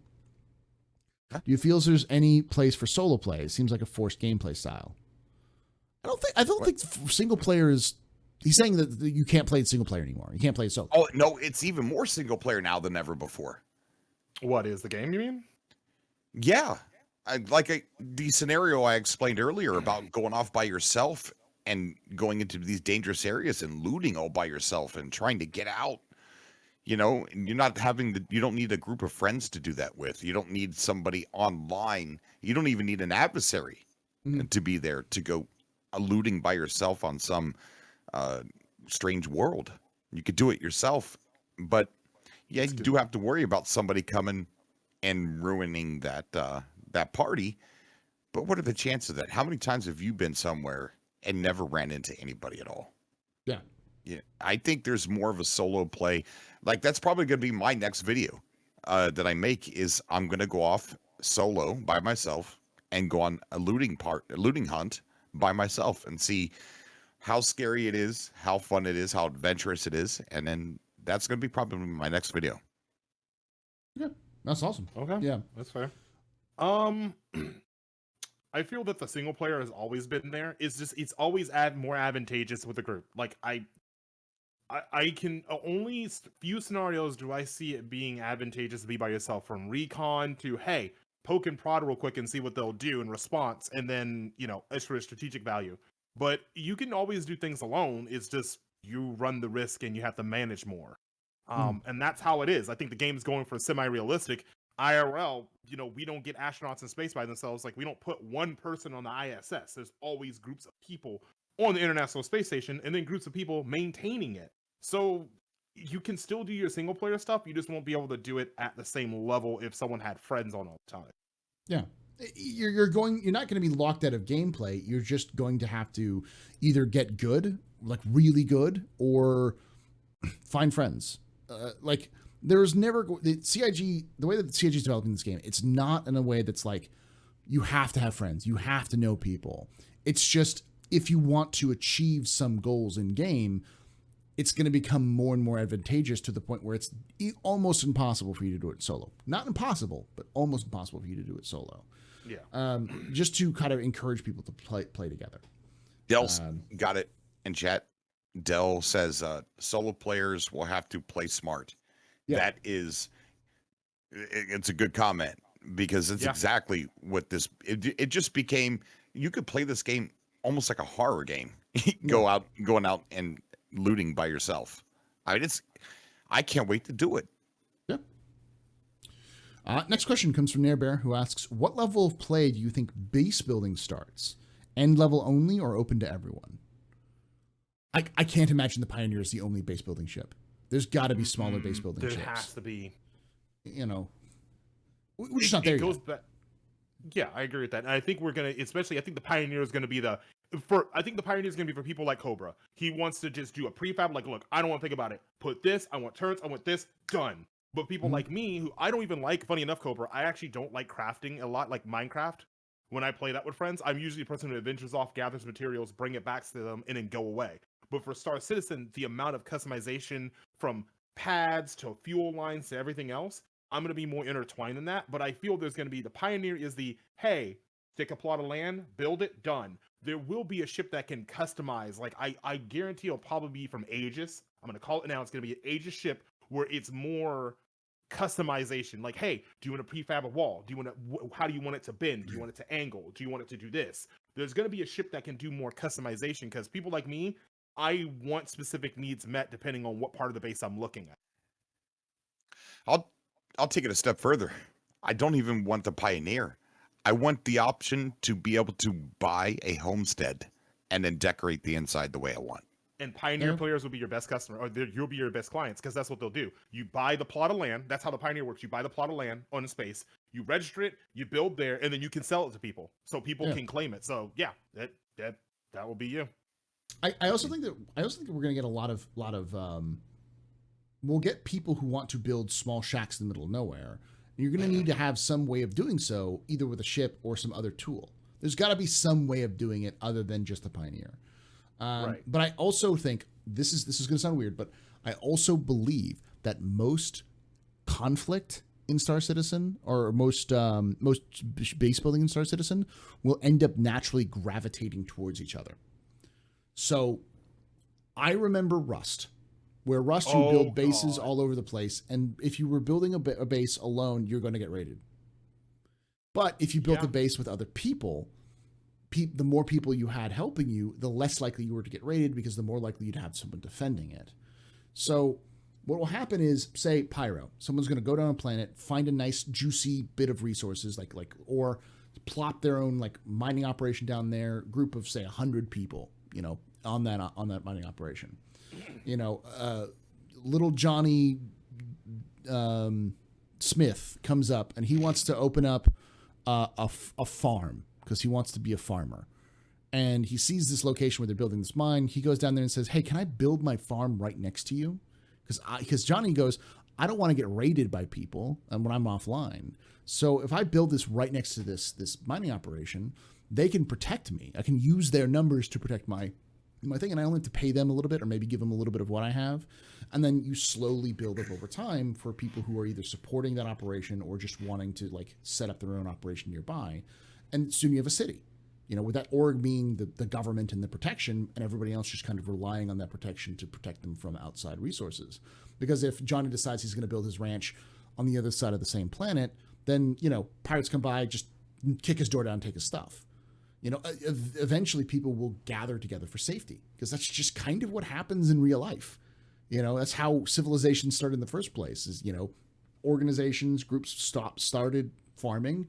Other people came by and gathered around for safety to protect, for more protection. And then the more larger those groups got, they had to build walls and so on and so forth, and began to expand. So you find resources that are good for a group. And then from there you have cities will grow from that. I think that's what's going to happen just on the natural realities of Star Citizen and how death and the gameplay works. I think that's where we're going to see. Star Wars Galaxy is another good example of that one. All right, we've got a lot more questions. We still got a lot of time, though. We still got an hour. Question from Escobar, who asks, "Do you think we will get a jammer for scanning structures and ships, i.e. flying to a planet, depot, or ore deposit and scanning to see who's being jammed? That needs to be in the game. That needs to be in the game, yeah. That's E-Warfare. I think it's that's E-Warfare, yeah. I think that's Terrapin, Herald. I think that's going to be happening. Yeah. Yeah. Yeah. That'd be cool. All right, Dirty K's asks, now you must plan ship loadout components before you jet. You can't just swap QT drives and weapons out at will. Hope you will do pre-flight checks and plan ship loadouts in 315. Will you do pre-flight checks and ship loadouts in 315? You have to at this point. Yeah, I always played it where I had one or two ships that I really liked, but now I got to know where that ship is and how I'm getting from point A to point B, and just hope it doesn't blow up, that kind of thing. So I've always had that mindset, so I enjoy it. I enjoy the heck out of that. All right, next question comes from Target Drone, who asks, "Do you think the Hurstons have some antimatter charges with deadman switches as insurance against uprising? They build that stuff after all. Would it be crazy not to use it?" Target Drone, don't give CIG ideas. I want my revolution to succeed. Conceited. They don't have anything like that. Of course they work for Hurston. They already know we have to take them out. I'm sorry, we have to take them out. We have to start the revolution. We like brothers you. and sisters. I'm sorry. Sorry. Like, you got in our way, and now you're giving ideas. Clickety clackety. I'm sorry. Yeah, and if that's the case, then everything's going down. Everything. I either become El Presidente or no one lives. Okay, never mind. You've gone off the deep end. I'm just gonna help you get to the gates, and I'll protect you. And then when I hear there's bombs, I'm leaving. Like, Toasty McGrath asks, after the last panel brought up the Expanse, it reminded me that in Star Citizen, Mars is terraformed. Do we know if Mars is red, green, or blue? It's red still, as far as I know. It has blue skies and stuff like that, but the Martian soil is still red, mostly. It's all that rust. All that iron, yeah. Midnight Black Assy asks, do you think we'll be able to ensure our outposts from all those A2s waiting to blow them up? I don't know. You think we're going to get insurance on our outposts? I think this is where it's going to turn into taking it to realism and peeling it back to fun. Yeah. Right. If you drop that A2 on an outpost right now on Jumptown stays. Yeah. And I think the people's bases should stay. Yeah. It might blow up their turrets, but like if you're inside. Right. Stuff like that needs to, be expendable. What do you think? Do you think you should be able to destroy outposts, Dog Demon?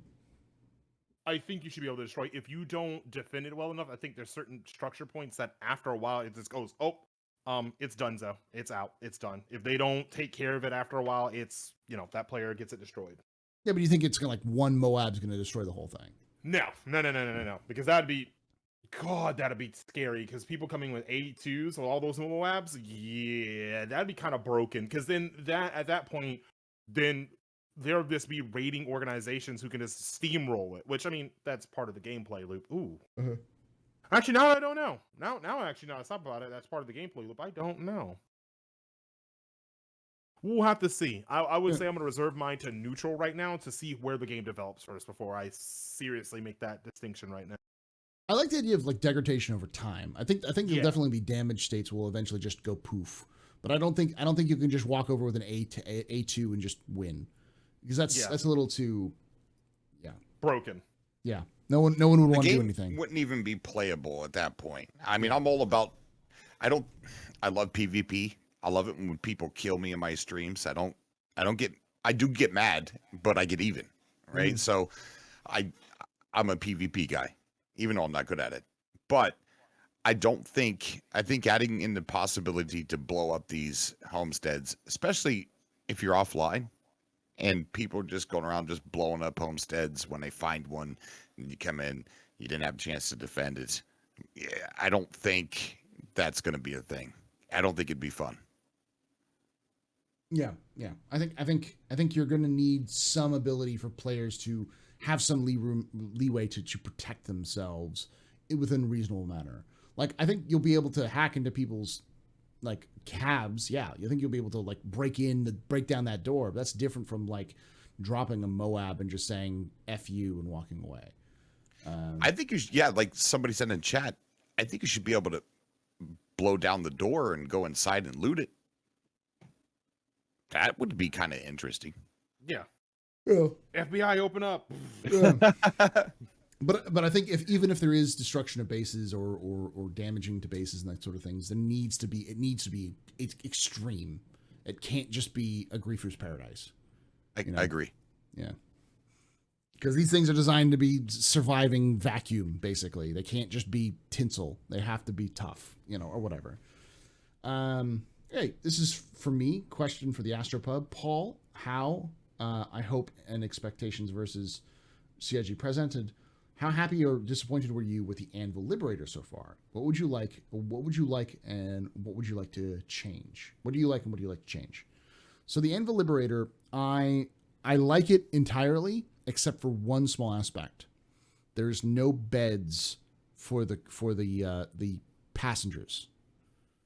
Maybe 8 beds on board for the passengers, for the pilots who are flying their ships, or the operators of those vehicles.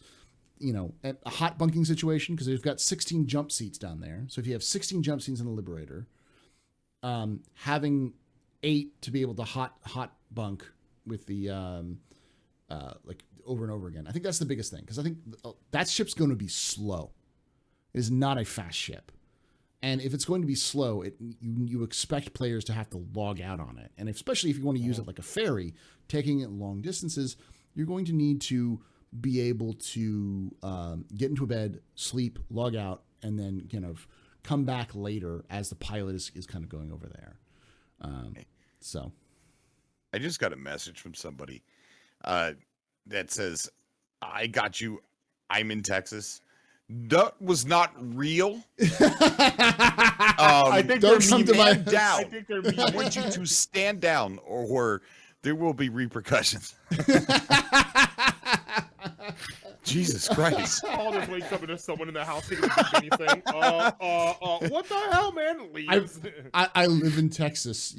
No one would want to come into my house. That's Clickety clackety. Yeah, clickety clackety. I live in Florida. That's another one too. Like, Yeah. you gonna get the crazy Florida man? You don't know what you're gonna get when you break in someone's house in Florida too.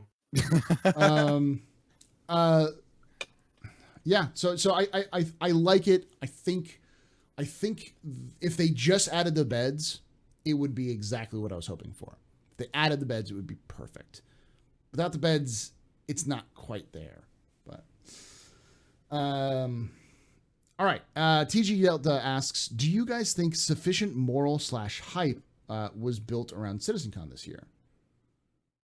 Wait, what? Morale. I think. Do you guys think sufficient morale / hype was built by this year's CitizenCon? No. I think it just kind of. Describe your thing first. Sorry, I'm thinking out loud. I don't. I've got a big community, so I've got a lot of feedback from a lot of people, and they're pretty upset. And so, for me to answer that question after all the messages and all the opinions that I asked of people, I would say the answer is no. I don't know why. I mean, the Pyro thing was really cool to see. Mm-hmm. I know the rest of it was a little boring. But yeah, I don't think that there was enough fanfare. I don't know. I'm gonna have to say no. Dog, Just from feedback. Well, that is a thing. So I can't say that Koba's wrong. I'm gonna disagree, but I can't say because that is one sampling size. You're talking about, like, when I look at it from a scientific standpoint here. So from one standpoint, your sample group, yeah, that's what you guys are into. That's what you're looking for. From what I'm generally getting and reading and seeing what people say, a lot of people were just kind of thankful that they updated, especially with the mood being killed with the pandemic and what they have to deal with and what they have to do and the constraints. Given what they had available to them, I think they put on a good show, because they could easily said, hey guys, listen, pandemic made it hard. We're not going to do anything digital. We're just going to have the usual anniversary sale. Have fun. Sorry, goodbye. Let's do a couple updates. They could have gotten away with doing a, what is it? The one that Jared Huckabee likes hosting. It escapes me. The one that we always watch.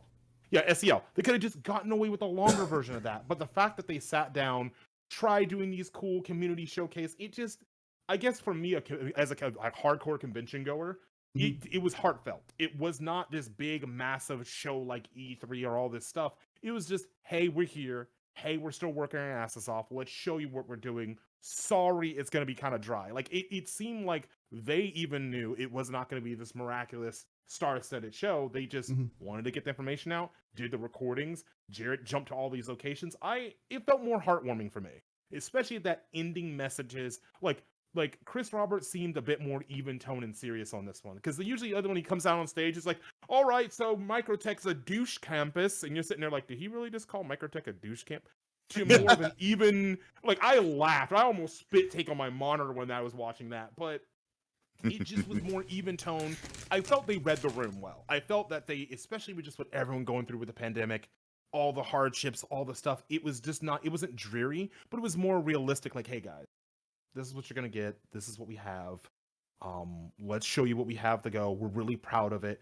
We love you guys. Thank you for being patient. Thank you for hanging with us. I felt it was more of a heart-to-heart love letter. I felt like when they were talking about these things, they were talking about things that actually fucking matter. I have not seen one person talk going, that's bullshit, and talk about, no, they cover things well. Like watching Tony Z talk about the quantum was so cool. Like, okay, let's do this scenario. And you see these little dots and you're just like, wow, like as more miners start coming in, piracy starts going up. As piracy goes up, security, it was just, I found it fascinating. Just for me personally, I'm going to say it was very fascinating and heartwarming. Is what The I like. problem I think that other people have had, I enjoyed it. I watched it all the way through to the very end. I streamed it. It was a 13-hour stream for us. But I think the problem was that they should have, if the keynote was the Pyro walkthrough stuff, they should have put that at the end. I think that people got so built up from that, and then it was downhill, from the rest of the way. If they would have just moved that to the end, I think there wouldn't have been anybody that had anything bad to say about the CitizenCon. I'm serious. I just think it was the pacing. Yeah, I agree. I don't think it was a bad CitizenCon. I think it was a poorly paced one. Yeah. There's some pacing issues in there, and I think if they moved it around, but I will say this for anyone who's concerned, this is CitizenCon going forward, not digital, but even live. This is what I would expect. This kind of level of maybe a little bit more show, a little bit more to see a few more things, but I wouldn't expect sandworms. I wouldn't expect big epic demos. I would expect what we saw with the gameplay demos. That's what I would expect. And do I think there's a sufficient morale hype built around for the CitizenCon? No, but I don't think CitizenCon's like that anymore. I think we're done with CitizenCon being this big showy release. I think we're getting more information on a regular basis from ISC and SCL, and that's going to kill a lot of the stuff. They're not hiding anything to show off big flashy moments at CitizenCon. They're just going to tell us. And I'd prefer them just telling us and then showing us what they got working for like prototypes and then moving on.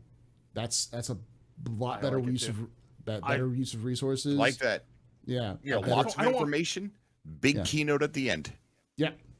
I don't want fucking E3. Like, I'm sorry, that's why everyone makes fun of E3. I don't want the overly flashy thing. Like Microsoft, I'm glad stopped doing it, but it's like, guys, new Forza, look at this car you'll never own. It's like, all right, cool. I didn't ask for it. Get to the point of what you're talking about. And I like that CIG did that and stuck with that. Yeah, pacing could have been a bit better, but given what they were given and what's going on, I'd say that was very acceptable. Okay. Imagine if they had to put the keynote that they had at the end and release the game at the end. I'm not the game. Sorry. I'm sorry. Wait. Just hold on.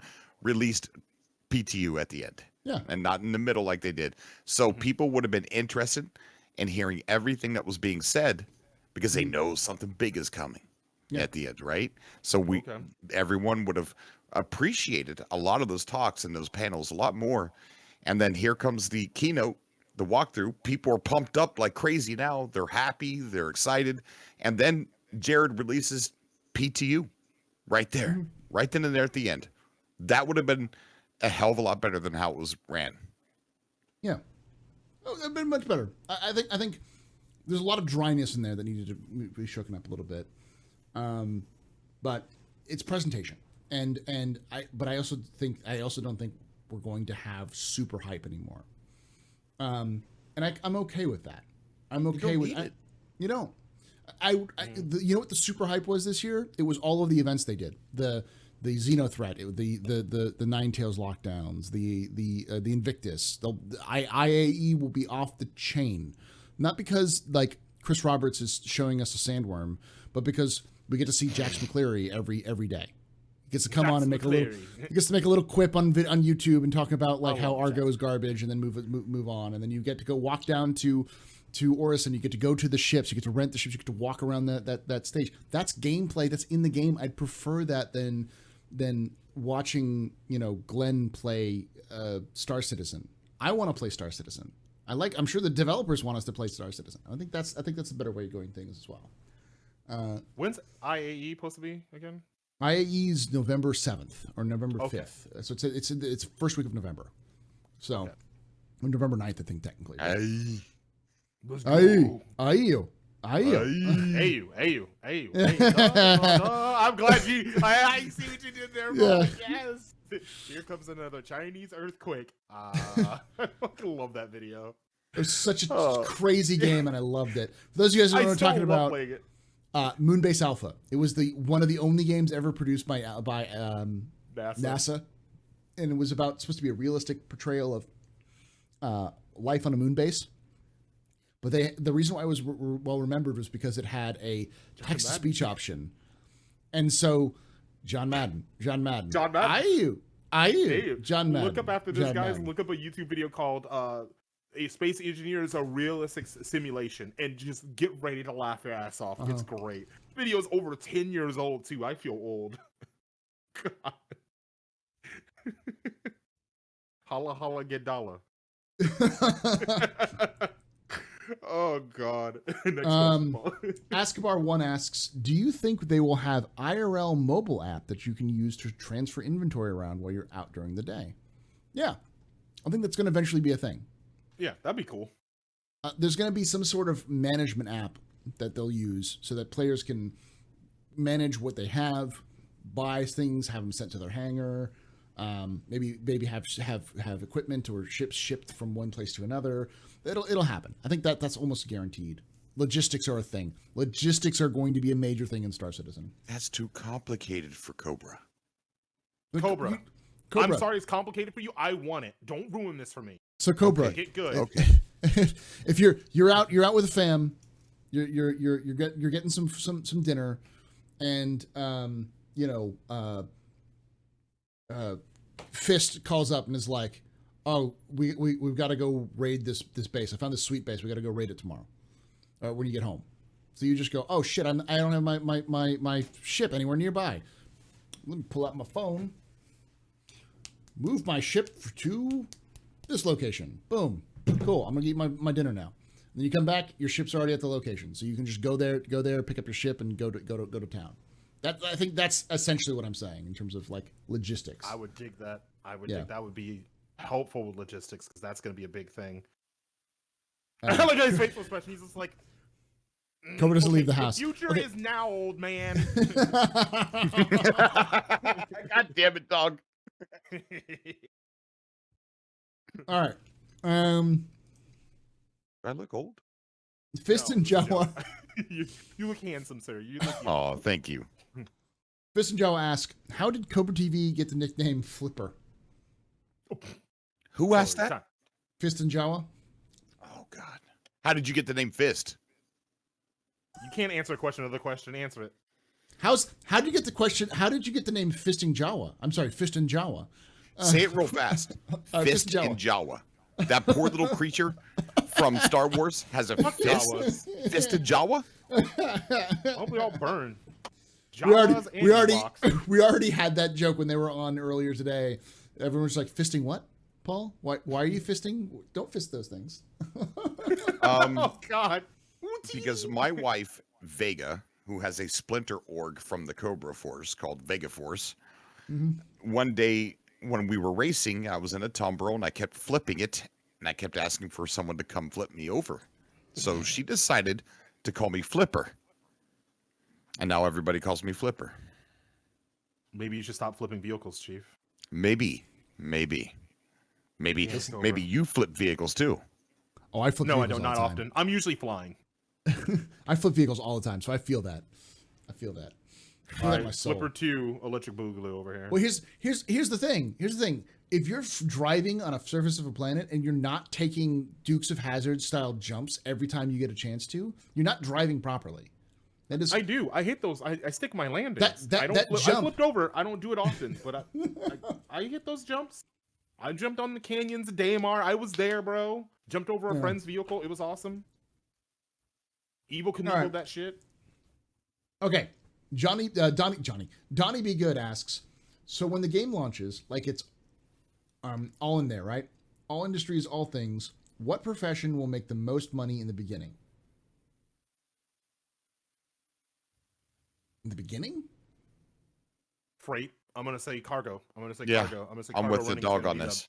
Yeah, cargo. It's definitely going to be the easiest accessible one. People going space truck it. A lot of people love space trucking, man. Just want to drive to and fro. I know what the number 2 one would be though. Okay, what's number 2? Piracy. Yeah. You think it's going to be that lucrative? Because I think people are really okay.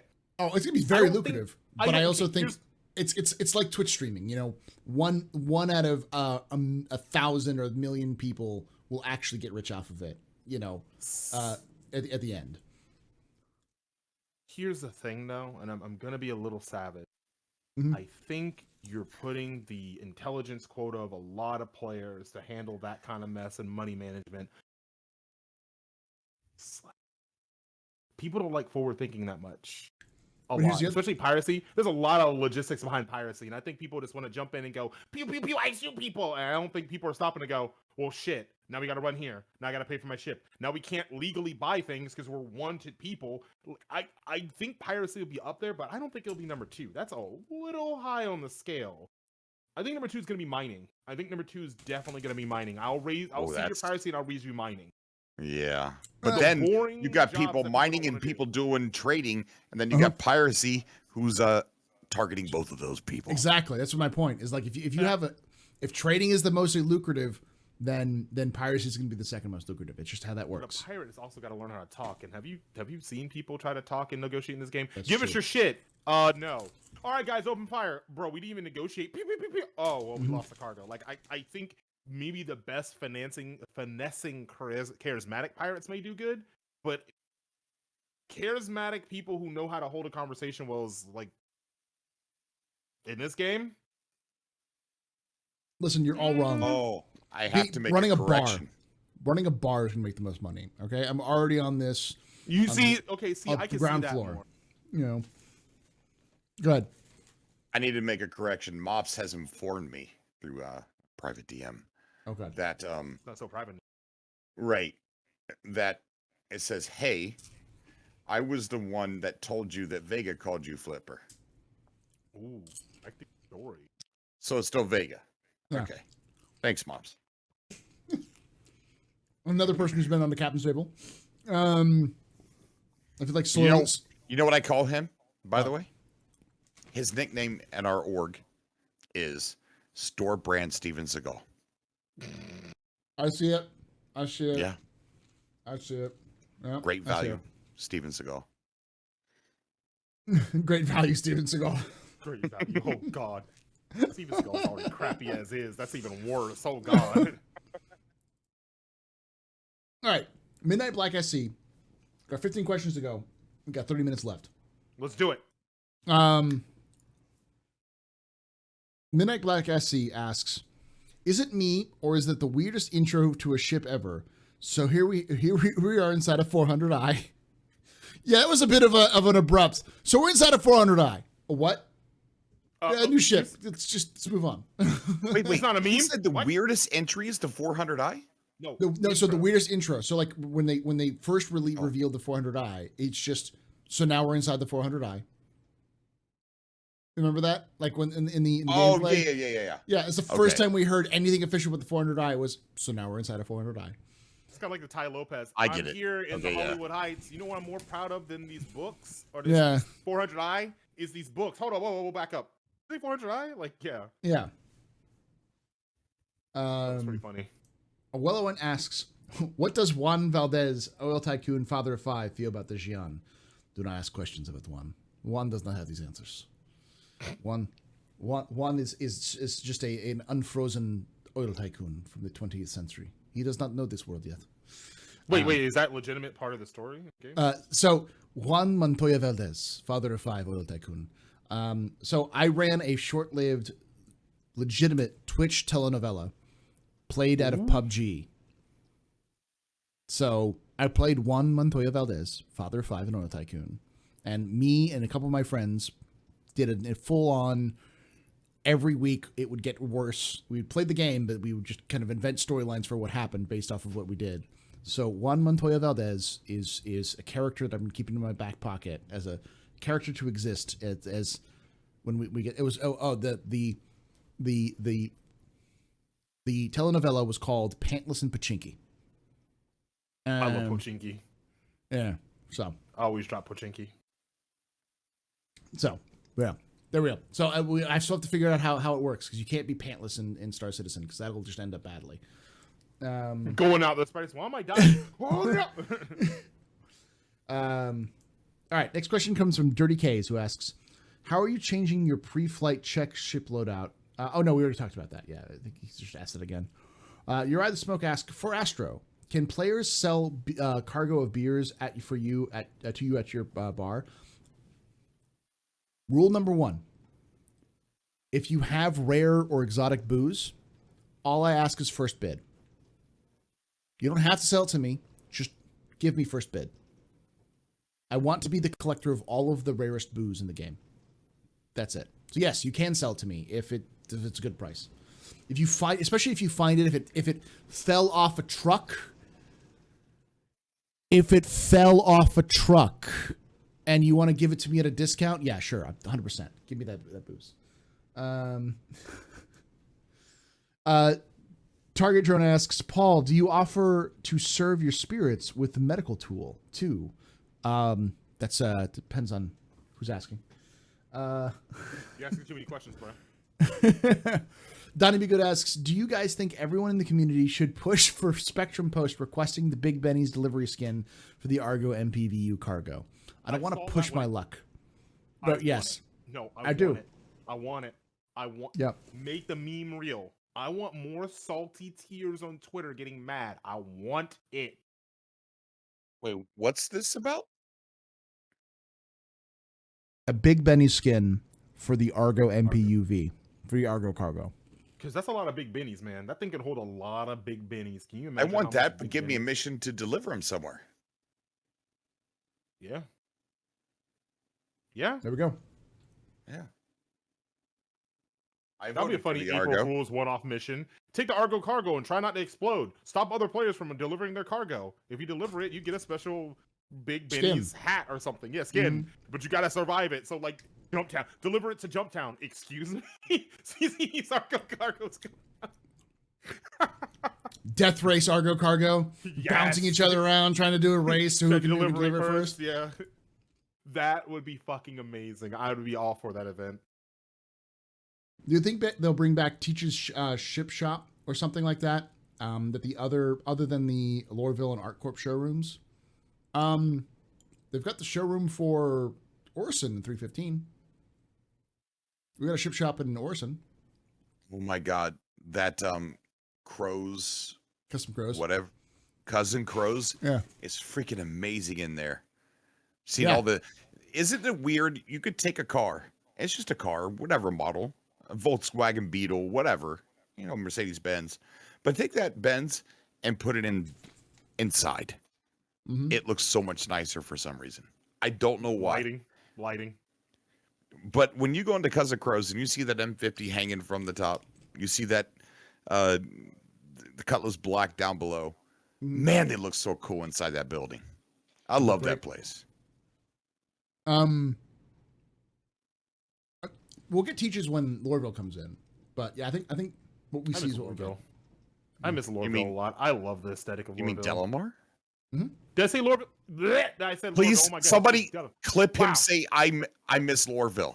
Please clip him saying I said Lorville. That. Darn, I guess he has picked on me way too much on the show. I've been saying that now. Listen, chat, listen. Don't do it. Don't do it. One of the Cobras. You better clip it. You traitor. You traitor. I meant Delamar. I love Delamar. I love. He did not mean that. He did not mean that. He loves Lorville. No. I hate Lorville. I will burn Lorville. Come on, I want to see a clip. No. Post it in the chat there. Start sharing it around. Don't do this. Come on, Kaz. Come on, Cayman. Come on, Fox Cyber War. I know some of you guys are in there. Cyber, you know how to clip. Listen, for everyone who doesn't do it, I'll give you 1,000 Alpha UEC in game. We're getting wiped. Don't worry about it. After the wipe. I got money. I know how to make my money. Cast 1961 asks, "Oh, you're lucky nobody clipped it yet." Do you think it'll be possible one day for Star Citizens to have a convention? There you go. It's there. Fuck. Anyway. So continuing conventions, yes. Let's not even. That is not even there. Continue conventions, yeah. Excuse me. Chip dust. I'll be right back. I'm gonna try not to die. Give me a moment. Don't die, please. Oh, someone gifted me a sub. Thank you. Well, dog. Just me and you. Okay. What do you want to talk about? I don't know what you want to talk about. I don't know. What do we disagree on? Origin. That's a big point that we disagree on. Okay. What's wrong with it? What's your favorite ship maker? That's a toss-up between three of them. But I've had to pick Aegis is my favorite. But I like Aegis, Anvil, and Crusader are my top one. No Drake? Drake is cool. I respect it, but not my favorite.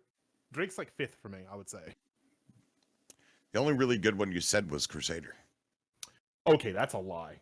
I like Unitary. I like Unitary. I like rugged but futuristic looking ships. I like tried and true. I love the Aegis design. They're old, but they're reliable and they look aggressive and nice. You can soup them up. They look good.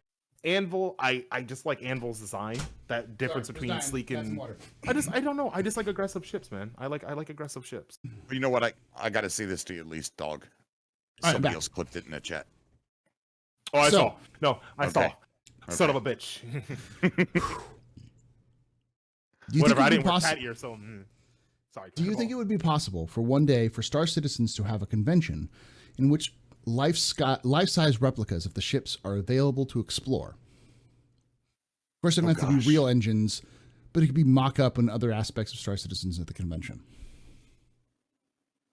They did that already. They what? Did they? Did they? Yes. One of the smallest ships in Star Citizen, but they built a life-size 1-to-1 replica of the Dragonfly. Oh, wow. That is right. Yeah, I saw it. To 2018. Okay. Yep. That was. So. Just have a convention, but model it looking like a javelin. Like, hey, you walk inside a javelin, the convention hall looks like a javelin. That'd be cool. Yeah. I don't know if they'll do that, but. So bad. So. Was it a 0.75? Wasn't full? I thought it was a full, but yeah. MPUV replica. I'll be about that. I'd be about that. Let all the people get mad. It's like it could have been the character, no, it's MPUV, and everyone's like, yeah, MPUV squad, we won. All right. I'm Mooncat asks. We get a lot of mention of hiring dock workers to move your cargo. More directly upcoming. We get to tell NPCs to follow and sit in our ship. For solo, do you think our NPC crewmen are closer on the horizon, released with physicalized cargo? It's a different thing from saying, go unload this cargo to get in this ship and do everything for me. I don't think it's too far off, but I think we're still a ways off when it comes to things like networking to make sure all that stuff works. So. All right. What do you think, Cobra? Do you think we're close to NPC Crew? I think so. I mean, I want there to be. You want there? Yeah, I think we're pretty close to it. They're working on navigation with the NPCs and NPC behaviors and stuff like that, as you can see in the Star Citizen monthly report. So I don't think it's too far off. I just think they have a problem streaming it into the server. Yeah, I agree with that. I think we're waiting for network stuff, but I don't think it's too far away. Okay. Donnie Begood asks, forced only to pick one, chicken or steak? Go. Steak. Steak. Yeah. Easy. I like chicken, but you can cook steak so many different ways. You can eat steak almost rare. You can't do that with chicken. Congratulations. Yeah. Hello, salmonella. Hi. Mm-hmm. Like, no, I want to bite into the meat and hear the cow moo. Run it through the warm room, and I'm good. Mm-hmm. Yeah. Just have it like sniff the meat or sniff the flames. Just have it like kind of shone it through the sun. Put a little magnifying glass up to it, and you're good. Yeah. Okay. All right. Talazar asks, what is the type of planet you are most looking forward to or already exists to build a base on? Jungle world. Give me some jungles. That's all. Tropical islands for me. Yeah. Tropical. I like tropical. Massive multi-biome. Massive multi-biome. I want the North Poles to be cold. I want there to be swamps. I want there to be prairies. You know what I mean? Fields of flowers. I want there to be a multiple biome planet. There we go. We do have them right now. We've got multiple biomes, but I want one that's really diverse, like Earth. Uriah the Smoke asks, when do you think we will get more components around the around as cargo to fit our loadouts?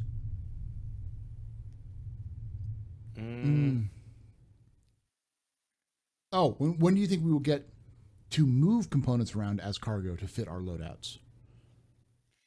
That should be now. I mean, we had the discussion earlier about buying components and being able to move them to like something you can't say. You set your base, your homestead on Microtech, and there's something that is only sold at somewhere else. You should be able to take it with you back to Microtech. Yeah. I think we're waiting for ship physicalization, though, before that kind of stuff comes out, or full physicalization. Yeah, I would say full physicalization, because right now, especially with that'd be kind of irritating. Like, all right, I'm gonna move my cargo over, got all these components, and had to go get attritions from Lorville. Like, that was fun, and 30K, and you're like, well, I mean, it's cool with items in the shops, right? Guns, okay, not a big deal. But weapon components and things, that's way more tedious, considering the fact that you have to jump all the way back to that location to get that one specific size gun, that one. I don't want it yet. Until we get more server meshing, until 30K becomes a thing of the past, I don't find the prospect of like weapons poofing out of cargo, logistically moving things right now. It's just no. I would scream. I would throw my desk across the room at that point. All right, we got two more questions. All right, hit us. Mops33 asks, question: what do you think the chances are for there ever to be some type of mobile bases for orgs to be to acquire in game? When you say mobile bases, you mean like a nomadic? Oh, kind of like the Bangle, like fixing the Bangle that's going to be out there eventually. Maybe. I mean, I think Liberator. That's what it is. It's mobile base. The Kraken is a mobile base. Yeah, Kraken is a mobile base. Javelin technically would be considered. I mean, it's a destroyer, but it can. Yeah, I think there's. I think the cheapest of those is the Liberator, and I think that's hands down. Yeah, it's already there. So it's so silly. I love it. Hey, you got a 400i. All right, it's. Cool. I love it in its silliness. You meant like a space station size. Oh, I don't know if we'll ever really. You're never gonna have a mobile space station. You're never gonna have a mobile space station. Okay. I think the closest you're gonna get to a mobile space station is a Kraken privateer. I think that's the closest you'll get to it. And I heard there were supposed to be strippers on the privateer Kraken. I mean, it makes sense. I don't know. Maybe. Yeah. I really wish, because especially strategic values like building things and being in space, it's just cool. Gravity will suck. Like gravity, being on planets is cool. I know you can escape it, but like especially in combat awareness and efficiency and deployment speed, I'm coming from a strategic value mindset here. Having your base in space is just the superior option. Like having on a planet's cool, but building in 0G, easier. Doing construction in 0G, easier. Ship construction, easier in space. Like a lot of it, yes, it's kind of harder. Like, what is it? Orison has a point, like in that gas biome, it has that perfect little middle ground. But in terms of logistics and moving and deploying, it's just a lot more fun than, well, we got to escape the atmosphere. This is going to be fucking fun. And if you have a very thick atmosphere planet, well, people can hit you and run quicker. And by the time you're ready to deploy, they're already well gone and warped. But in space, if someone approaches you, that's an easy, quick, and done and getting ready. So I hope we can get a mobile base, or there's an option to build your homestead orbiting a planet, because that's what I would do. Plus, you could take that, man, and just quantum out into dead space somewhere, log off there. No one would ever find it. No, that's the big reason. Just have it as people as a need-to-know basis. Have people who've been in your org who are trustworthy, been with you for months, so people can't easily be like, haha, let me take your stuff. Hey, we have the base out there. When can I get it? When you get high enough rank. Have your first stage base where recruits and people can be. Have all your important stuff in a location that you and your highest officers have agreed upon, and boom, you're good. Yeah, and then you could have interrogations when the beans get spilled and somebody talks, and then after that you could have public executions of that org member. And the best part is they can't die, so they'll come back to life, and you can keep executing them. Yeah. Yeah. Damn. That's kind of fun. I mean, what? Anyway. Go on. All right.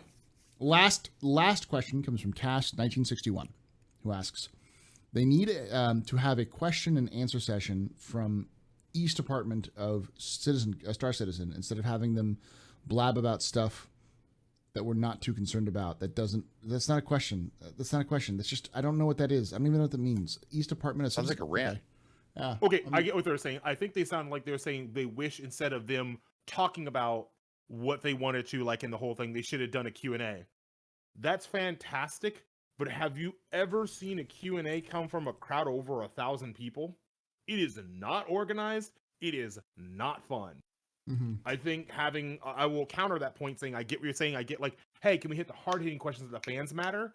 But like, that's the problem. What each fan feels is important. I mean, look at me, Paul, and Cobra. 3 of us have different priorities of what we think is fun. I like the information droning, the Tony Z talks. Cobra wants to just be shown the gameplay. Shut the fuck up, show me the trailer. So kind of trying to fit that niche for hundreds of thousands of fans, they just do this all day. They'd be like, nope, you can't do it. Like, there'd be way too many questions. When's the Banu? When's this? When's this component? It'd just be asinine little questions that would just flood it and it would just overwhelm. God, the dumb. When does the Banu merchantman toilet look like? Can we get images? Like, come on. Why'd you even waste it? Like, yeah, it just be dumb and overfilled. I get where your heart is at with that one, and maybe in a smaller, like maybe at a convention. If you're talking about a panel and you're at the convention, that's way easier to manage because there's a certain capacity. But online, there's never capacity to how many people can ask those questions. There's no filtering. That's the problem. Yeah. Oh yeah. No, definitely. All right. Well, that's the last question, and we're about 10 minutes, so I can sit here and eat some chips and talk with chat for a bit. But thank you so much for hanging out. Thank you, Cobra, for coming in. Cobra came in at kind of the last minute, like a couple days ago. I was like, Cobra, you want to come in? He was like, hell yeah! And then just showed up and hang out and talk the stuff. So make sure you're following Cobra TV on YouTube. Make sure you're following and watching Dog Demon on YouTube and Twitch. Like I say over time, I hope to see you someday in the black. There you go. May the verse be with you.